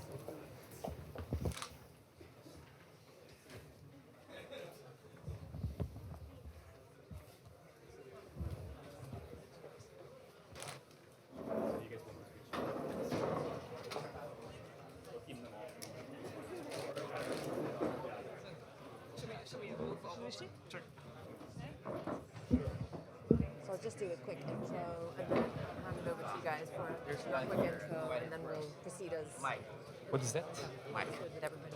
Oh, is the one that Amanda was holding? I don't know. I'll just do a quick intro. Just leave it there, it's okay. Structure, and then I'll hand it over to you guys so you can do a quick 30-second intro of yourselves, and then we'll switch over to those two broad questions. Just the one. Yeah. Okay, awesome. You guys good? Yeah. Awesome. And I guess we have 3 mics.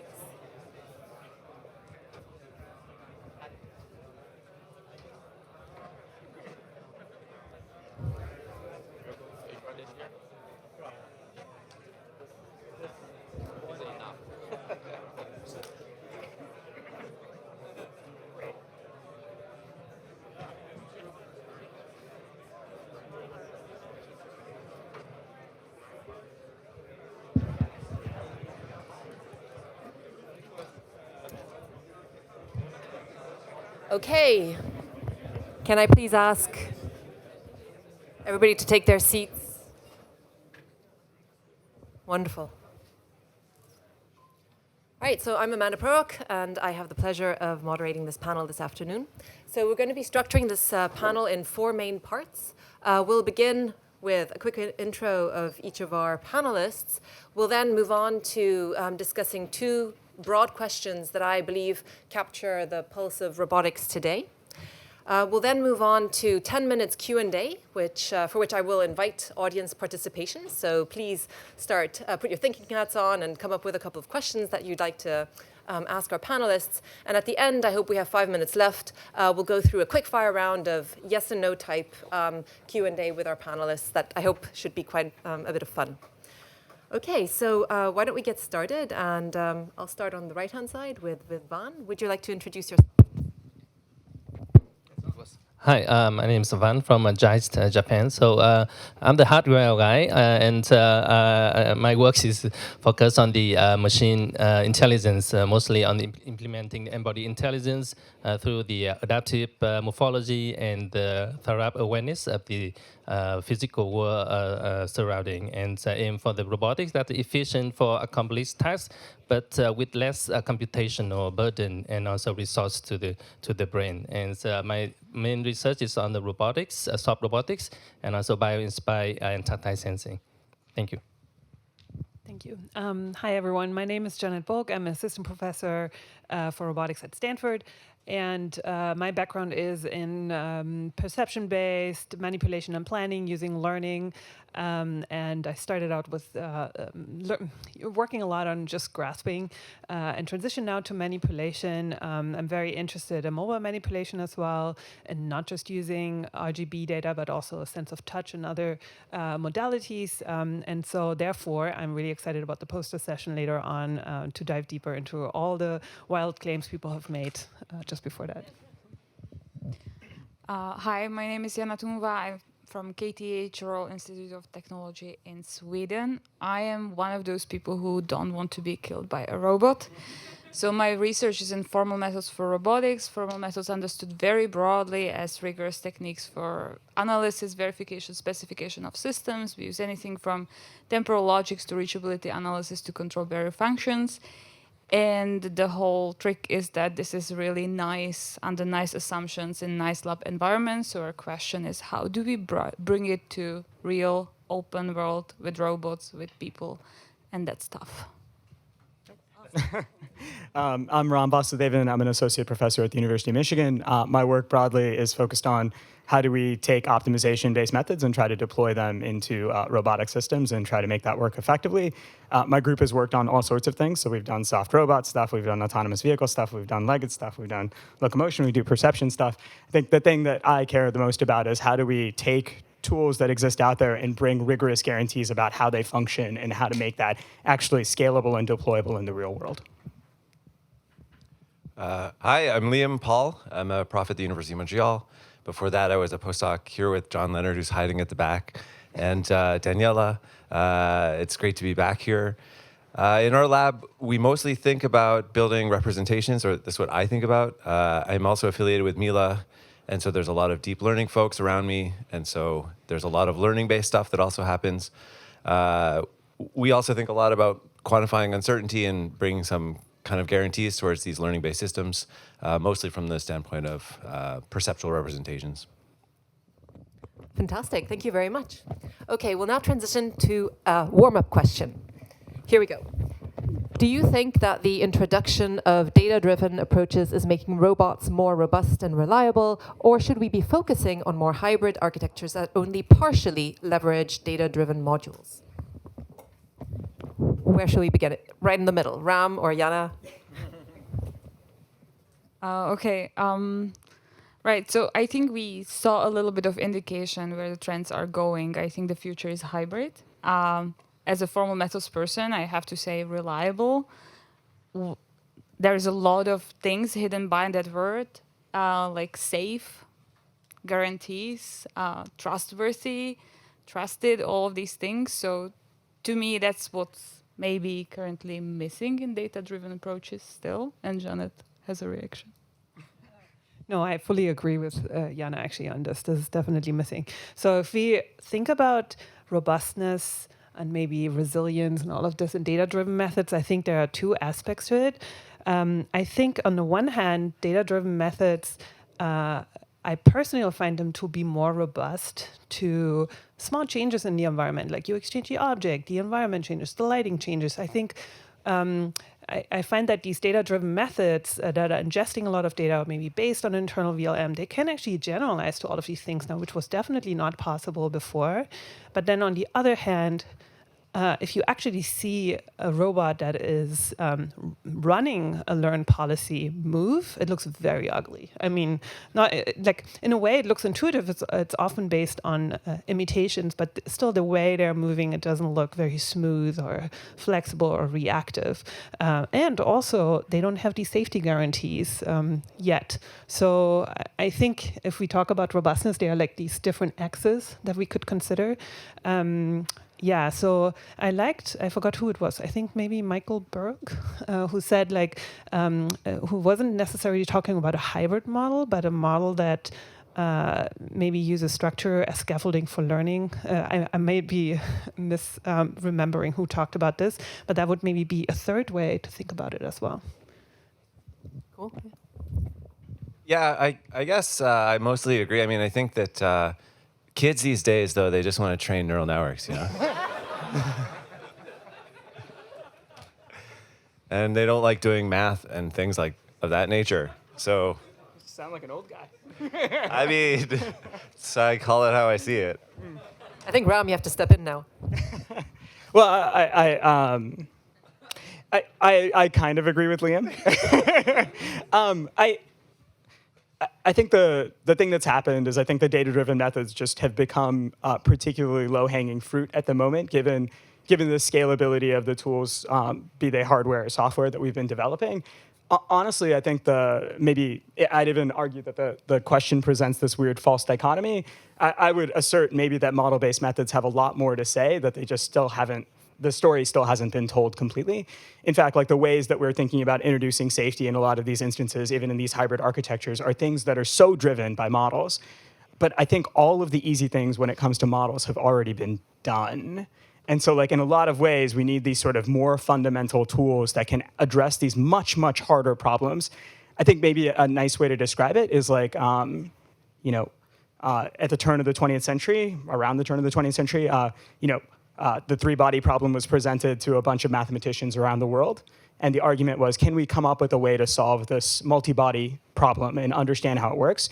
And the resolution there was not anything that had been discovered before, though like these geometric techniques were particularly in vogue at that moment. It was this idea of thinking about algebraic topology as this completely new revolution in the way that we thought about these types of problems. And I think at the moment, these data-driven methods have become our geometry of the moment.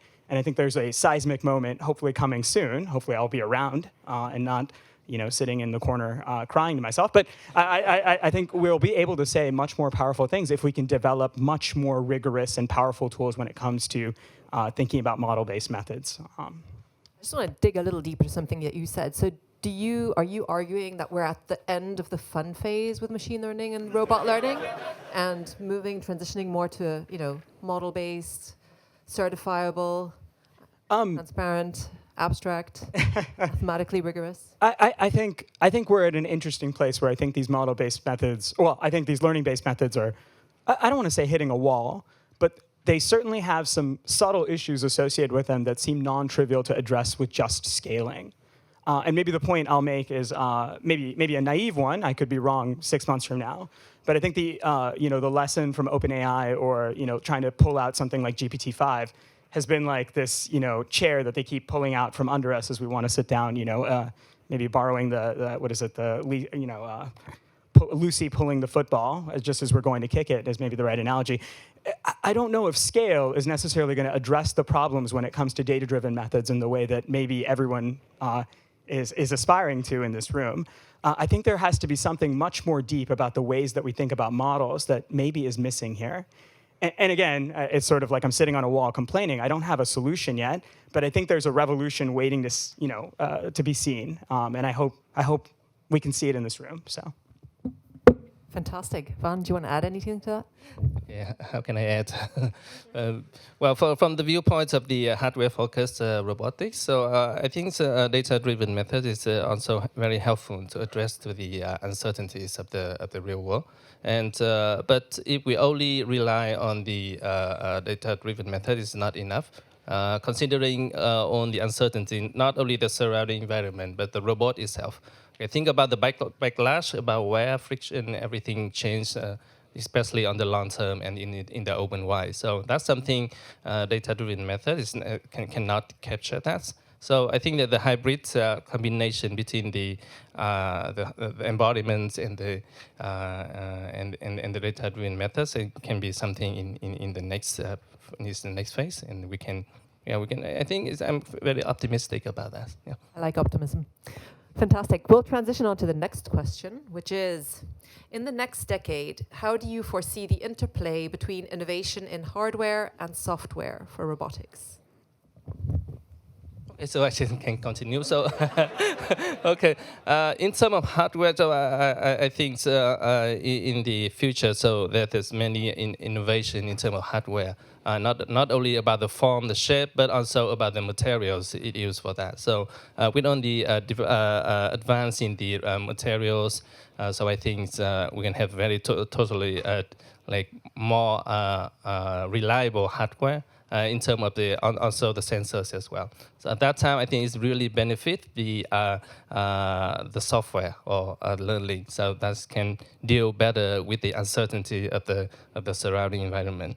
And I think the integration of co-design between the software and hardware is something need to be done at the first stage, so that we can aim for the robotic system that's not only efficient but also resilient to any change of the surroundings, but with less computational burdens. So that's how I really look forward. Yeah. Yeah, maybe I can respond to it not as a hardware person, but as a person who needs good hardware, which is, I think, many of you. So I think we are really held back by the bad hardware that we have to deal with in research, but also in industry. But even in research, where we do much smaller scale things, we're not trying to bring things into an actual consumer's home. So in my experience, when I have projects where I work with hardware that is pretty mature, like ARMs, right? Like they're pretty mature. But then I also try to work on projects where we need like cooler hardware, like new hands, dexterous hands, or cool new sensors. And what I find is that these new cool designs that look really promising, they're just not robust enough to do really like out there research that really it goes to the limit of this hardware, right? Like, and really tries them out. So, for example, I'm just going to bring up the example of data collection, right? Like, that's just one. You can't just do really large-scale data collection with this brittle hardware that we have. Even the ARMs that we have are sometimes failing very often, and I think that holds us back because there are so cool designs out there. I'm just thinking of one example that we dealt with, which is this roller grasper. So it's a gripper that has active surfaces embedded in the hand. So in this particular case, it was basically wheels that were actually had gel side sensors wrapped around it. And I thought like, oh my God, this is such a cool design. It's so mind-boggling and so out of the box thinking. So I don't have to deal with the context switching anymore for in-hand manipulation because I can literally just wheel the object around in hand. Such a cool idea. But then we tried to use it for our research project, and we came up with a project, but we really had to treat the actual hardware like a raw egg because there was one thing, one of it, and it was built by a grad student who ran out of time, obviously. And this is not to blame the grad student. This is just like the incentive structure that we built at academia. And so we can't really use this cool out-of-the-box hardware that doesn't have to be anthropomorphic, but can where we can really think very creatively about what we can do with a robot in our research. And I think that holds us back. And I would hope that with some of the work that comes out of actually learning labs, like I'm thinking, for example, of Sharon Song's Yumi gripper, right? Like that, I think a lot of people adopted because the fingertips are so cool and robust, right? But it's maybe not something, not to blame, hardware people. I'm sorry, but I think maybe this hand wouldn't have come out of a mechanical engineering lab because it's not cool in the mechanical engineering sense, but it's so useful for learning people, right? Like to just go out there in the real world and use this Yumi grip. And this is just like a small example. And again, like I don't want to blame hardware people. They work with different incentives from machine learning people, right? And so, but I think I would hope that in the future, these incentives kind of maybe align and people come together. Yeah. Would anybody else like to add to that? A lot of shots fired there. I think that if we froze hardware development right now, there's the majority of the things that we think about robots doing, we should be able to do with the hardware that we have right now. I mean, of course, better hardware can make it easier, and I think there will be continual developments. But if you think about self-driving, like I would certainly make the argument for self-driving if we froze sensor development and hardware development, that what we have should be sufficient to solve the problem of self-driving. Like if it is solvable, it's a question of algorithms. And so, yeah, I mean, I guess I'm a computer scientist, so I'm biased. But I think, from my perspective, there's really still a heck of a lot of work to do on the algorithmic side to catch up to the potential that we already have from the hardware that the hardware people have already so graciously provided us with. I think that's a really good point. Maybe I can add another perspective to this question. How many people in here actually develop robots that do the thinking on board versus off board? And is this something that we care about, or are we just kind of like, yeah, in 20 years' time it'll happen. We'll have smaller NVIDIA chips that run in, you can run inference in real time, but how much do we care about that?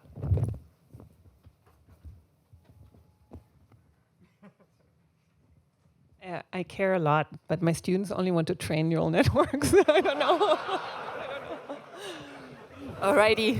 Yeah. I think that's a mic drop. Yeah. So I don't work with like these really tiny robots, right? Like the UAVs who have really resource constraints. But I do work with mobile manipulators and can at least carry a laptop or a nuke or something like that. So I'm less resource constrained. But yeah, I think it's going to be really important, right? Like how much battery power these things actually need on board if they really get out in the field. Or let's say we do another DARPA robotics challenge. I think we should like reinstate or maybe even make some of the constraints even harder, like the bandwidth constraints from the operator or the onboard compute and all the things that have to be run on board. And I think that's important and maybe something that industry doesn't think about right now. And I think, there's this question often in people's mind, oh, what can we do as academia? We don't have all the GPUs. Well, there are some good examples, for example, from the graphics community that showed like, they thought, all the cool research happens in the industry at some point, but they actually came up with really fundamental methods to speed up, for example, rendering and things like that. And I think that's also a really good place to be in academia as well, maybe, to think about. Yep, love that. I think this is a really good moment to transition to questions from the audience. And we have a couple of mics. Do we have some runners?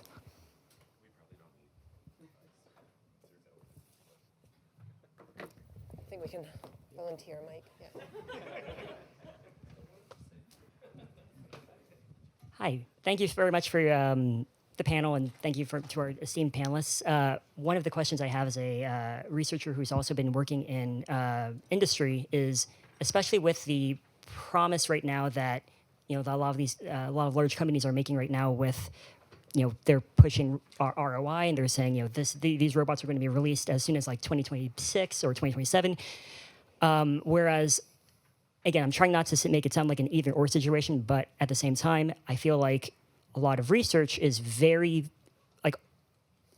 extremely careful with what is being developed in terms of there's an IRB and then there's oversight in terms of is this experiment going to be safe or not? Is it going to be careful? And so I'm wondering, in that sense, do you see this level of innovation happening from companies as being until they hit the wall kind of situation, in which case do you see that as being they're advancing as fast as they can, but they're not really taking the ethical considerations? And on top of that, do you think that this could be something they might need to, there might need to be more oversight in terms of, regulating a lot of new models that come out so that people don't feel displaced? A lot of the kind of what sparked this was that a lot of the generative AI and the discussion about AI and who actually has access to it right now, and do people feel safe around it? Would somebody like to venture an answer? Where do we start? Yeah. Should there be more oversight?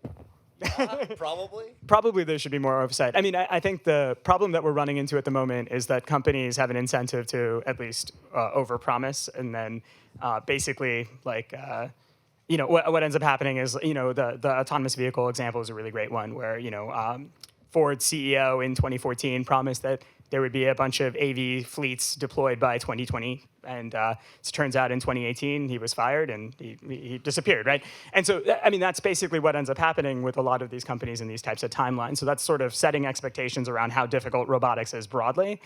But I mean, speaking to your safety issues, I think the challenge that ends up happening, I mean, speaking from a policy perspective, is you want these systems out in the world to be able to do this kind of data collection correctly. We don't understand how to think about safety sometimes for these kinds of systems. And so we allow this sort of experimentation to occur in the attempt to try to collect the kind of data that we need to be able to understand how to deploy things safely.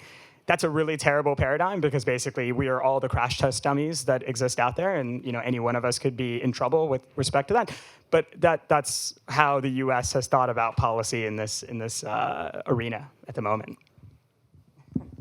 Yeah, so one thing to think about is that we have sort of a long-term horizon perspective in research, and we also don't have the resources to compete with industry, right? In terms of people, manpower, in terms of compute. So I think that it's very natural that the research questions that we ask are quite different than the ones that are asked in industry that is kind of aiming to get cool stuff working fast to have something to show. Whereas I think that we are trying to have a little bit more fundamental questions on what if it works? What does it mean? Pretty much that. I mean, kind of, but also kind of not. I think we also try to do cool stuff fast. I'm not sure I completely understood the question, but it sounded like there was some premise that academia is super risk averse. And I'm not sure I agree with that premise in the first place. Of course, the scales are different and things are different, but I think there's plenty of academics out there who are trying to push hard and go fast, but with maybe a different set of resources or a different set of, how to put this, motivating factors somehow, yeah. I think it's a great moment to field another question from the audience. Who would like?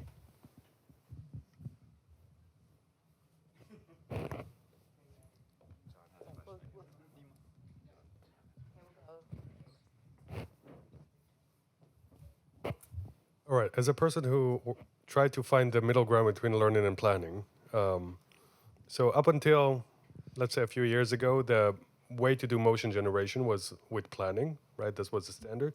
These days, it seems that everything is learned policies.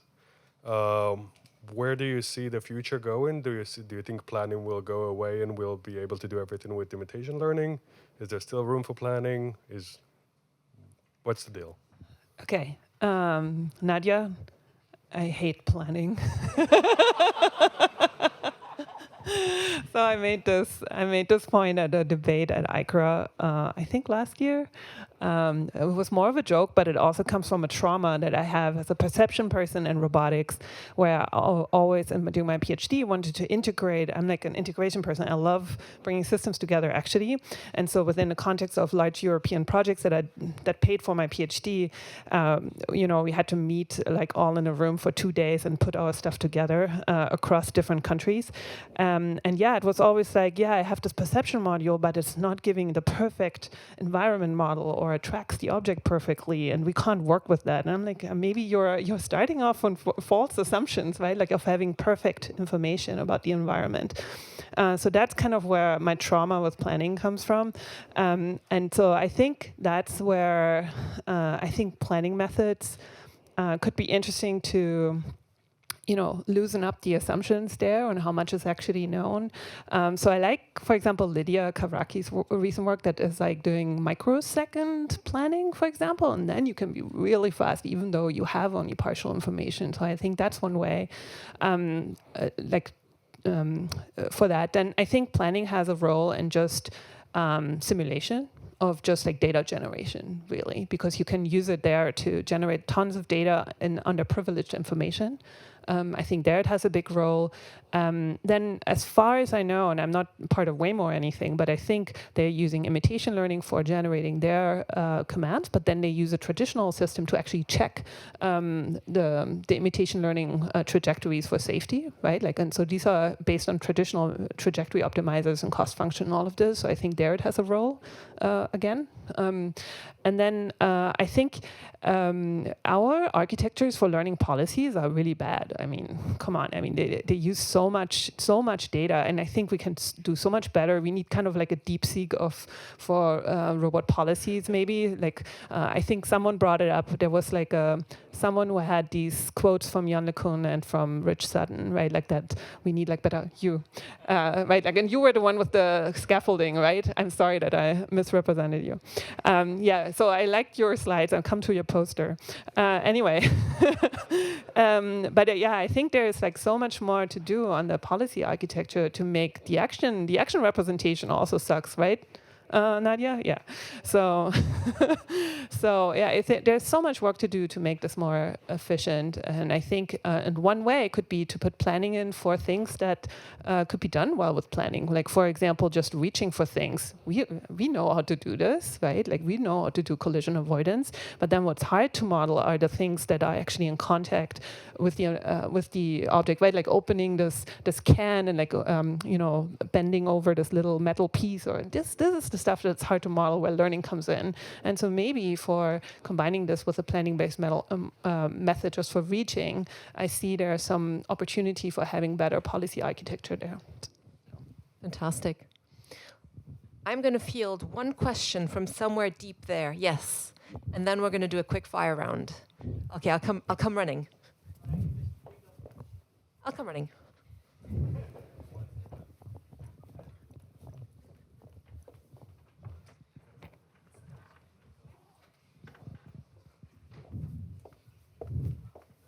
Hi, thank you so much for the talk.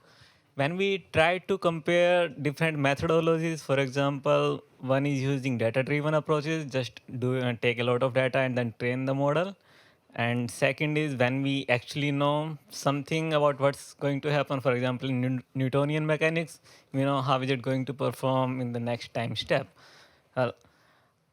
Do you think that a lot of people who train the neural networks know what the model is actually learning, or in coming years we will be able to know like what is it actually going to do, or is it something that only AI can understand?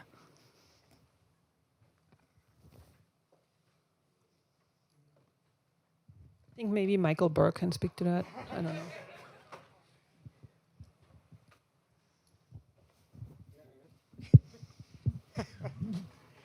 I think there's a lot of work left to be done in that, in basically interpreting what for example, latent spaces and whatnot have to show. I think, again, there was a presentation today, maybe it was Michael, who was talking a little bit about like trying to figure out the structure of these kinds of things and reasoning more rigorously about them. That's a hard question. You can see the power of these data-driven methods, but trying to figure out how to think about what they mean is still a thing that everyone in this room, I think, is really interested in trying to understand more. Anybody else want to? Yeah. I mean, the way that I see it is it's about building the scaffolding that allows you to have guarantees, and then doing some learning inside of the scaffolding is maybe a potential way forward. And it would be really, really great if we could like interpret what these models are doing exactly, but we might even pay a price for that. But there might be other ways that we can, have guarantees within a larger system context where there's smaller parts that are learned. So like, I mean, I'm also an integrationist. That's how I would consider. And this is the way to think, in my opinion, is that let's try and leverage all of the best things that we can from all the tools that we have at our disposal and put them together in ways that get the system performance that we're after. Okay, I think we'll now do a couple of quick fire questions. So these are fun because all you guys have to do is say yes or no. And then we'll just go yes or no, yes or no, yes or no. And then we'll give a couple of minutes for justification. Anybody who wants to add anything on top of that? Yeah, a little bit more work. So the first one is humans will always be required in the loop. Yes. Yes. Yes. No. I mean, like, what are we talking about? Wait. You have to follow the rules here. It depends on the loop, but so no. Anybody want to add some flavor to the answers? I mean, if we don't do robots for humans, who are we doing them for? So humans have to be in the loop in one way or another, at least as a feedback or someone who wants something as a stakeholder. Mm-hmm. Okay, next one. Similar but different. Within 10 years, there will be humanoids deployed in public spaces. I hope not. Yes. Yes. Yes. Yeah, probably. Okay. Why are we so optimistic about humanoids? I'm not optimistic about them, but I think they will be just hanging out in public space, being completely useless. They don't have to do anything useful. They're just going to be lingering, They could just be like dancing. I'm going to have to adjust the wording of my waving. question. Maybe just standing and not falling over, I mean, it's an achievement. Okay, that one's on me. Okay, I like this one. The future of robotics will revolve around brain and body co-design, i.e. algorithms and morphology/hardware. Maybe I say from beginning. Yes, yeah. No. Yes. Yes. No. I hope so. That will be my answer. Why do we think robotics might or might not go there? I said no because it's just annoying. Sorry, I don't know how to put it differently, but wouldn't we want to kind of converge at some point, or do the loop once and then we're done? I just find it annoying. Like, I'm wondering, people want to have it maybe simple. That's what I'm thinking. I mean, if the loop is very slow, like it is right now, then sure, yes. But I'm assuming we want something a bit more efficient, and I'm not sure if that's practical to think about. But yeah, I'm not sure. It's not that annoying because we can do that before we actually make something, right? So if we can combine like a environment or simulator that can put all the embodiment and learning and everything there, so that would be nice. And we do everything before that, so it's not that annoying. I'm thinking more consumer, right? Like, would the consumer be annoyed with that? That's what I'm thinking about. But yeah. We have 30 seconds left. I think we can squeeze in one last round, the last question. Okay, so here we go. Within 10 years, simulators and offline data sets both real and synthetic, will be of such high quality that online real-world learning will become superfluous? No. No. No. No, we should all agree. Come on. You're going to be a contrarian, aren't you? I mean, no, but be very, very, like, close.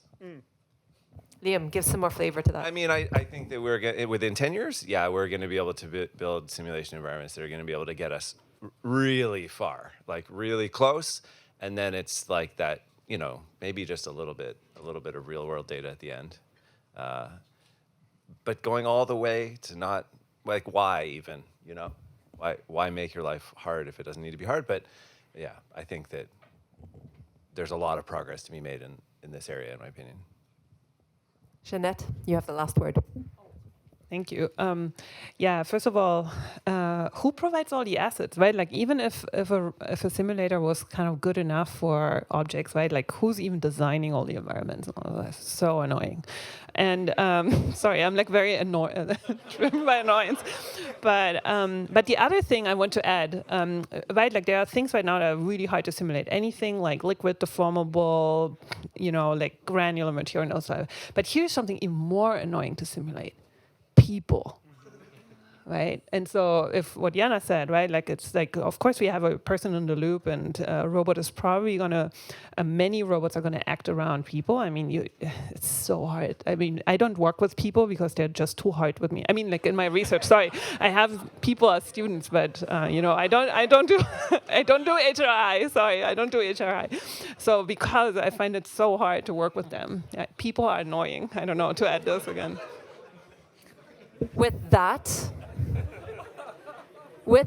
I would like to thank our panelists for such a vibrant discussion. Thank you so much, and thank you for your attention. Thank you.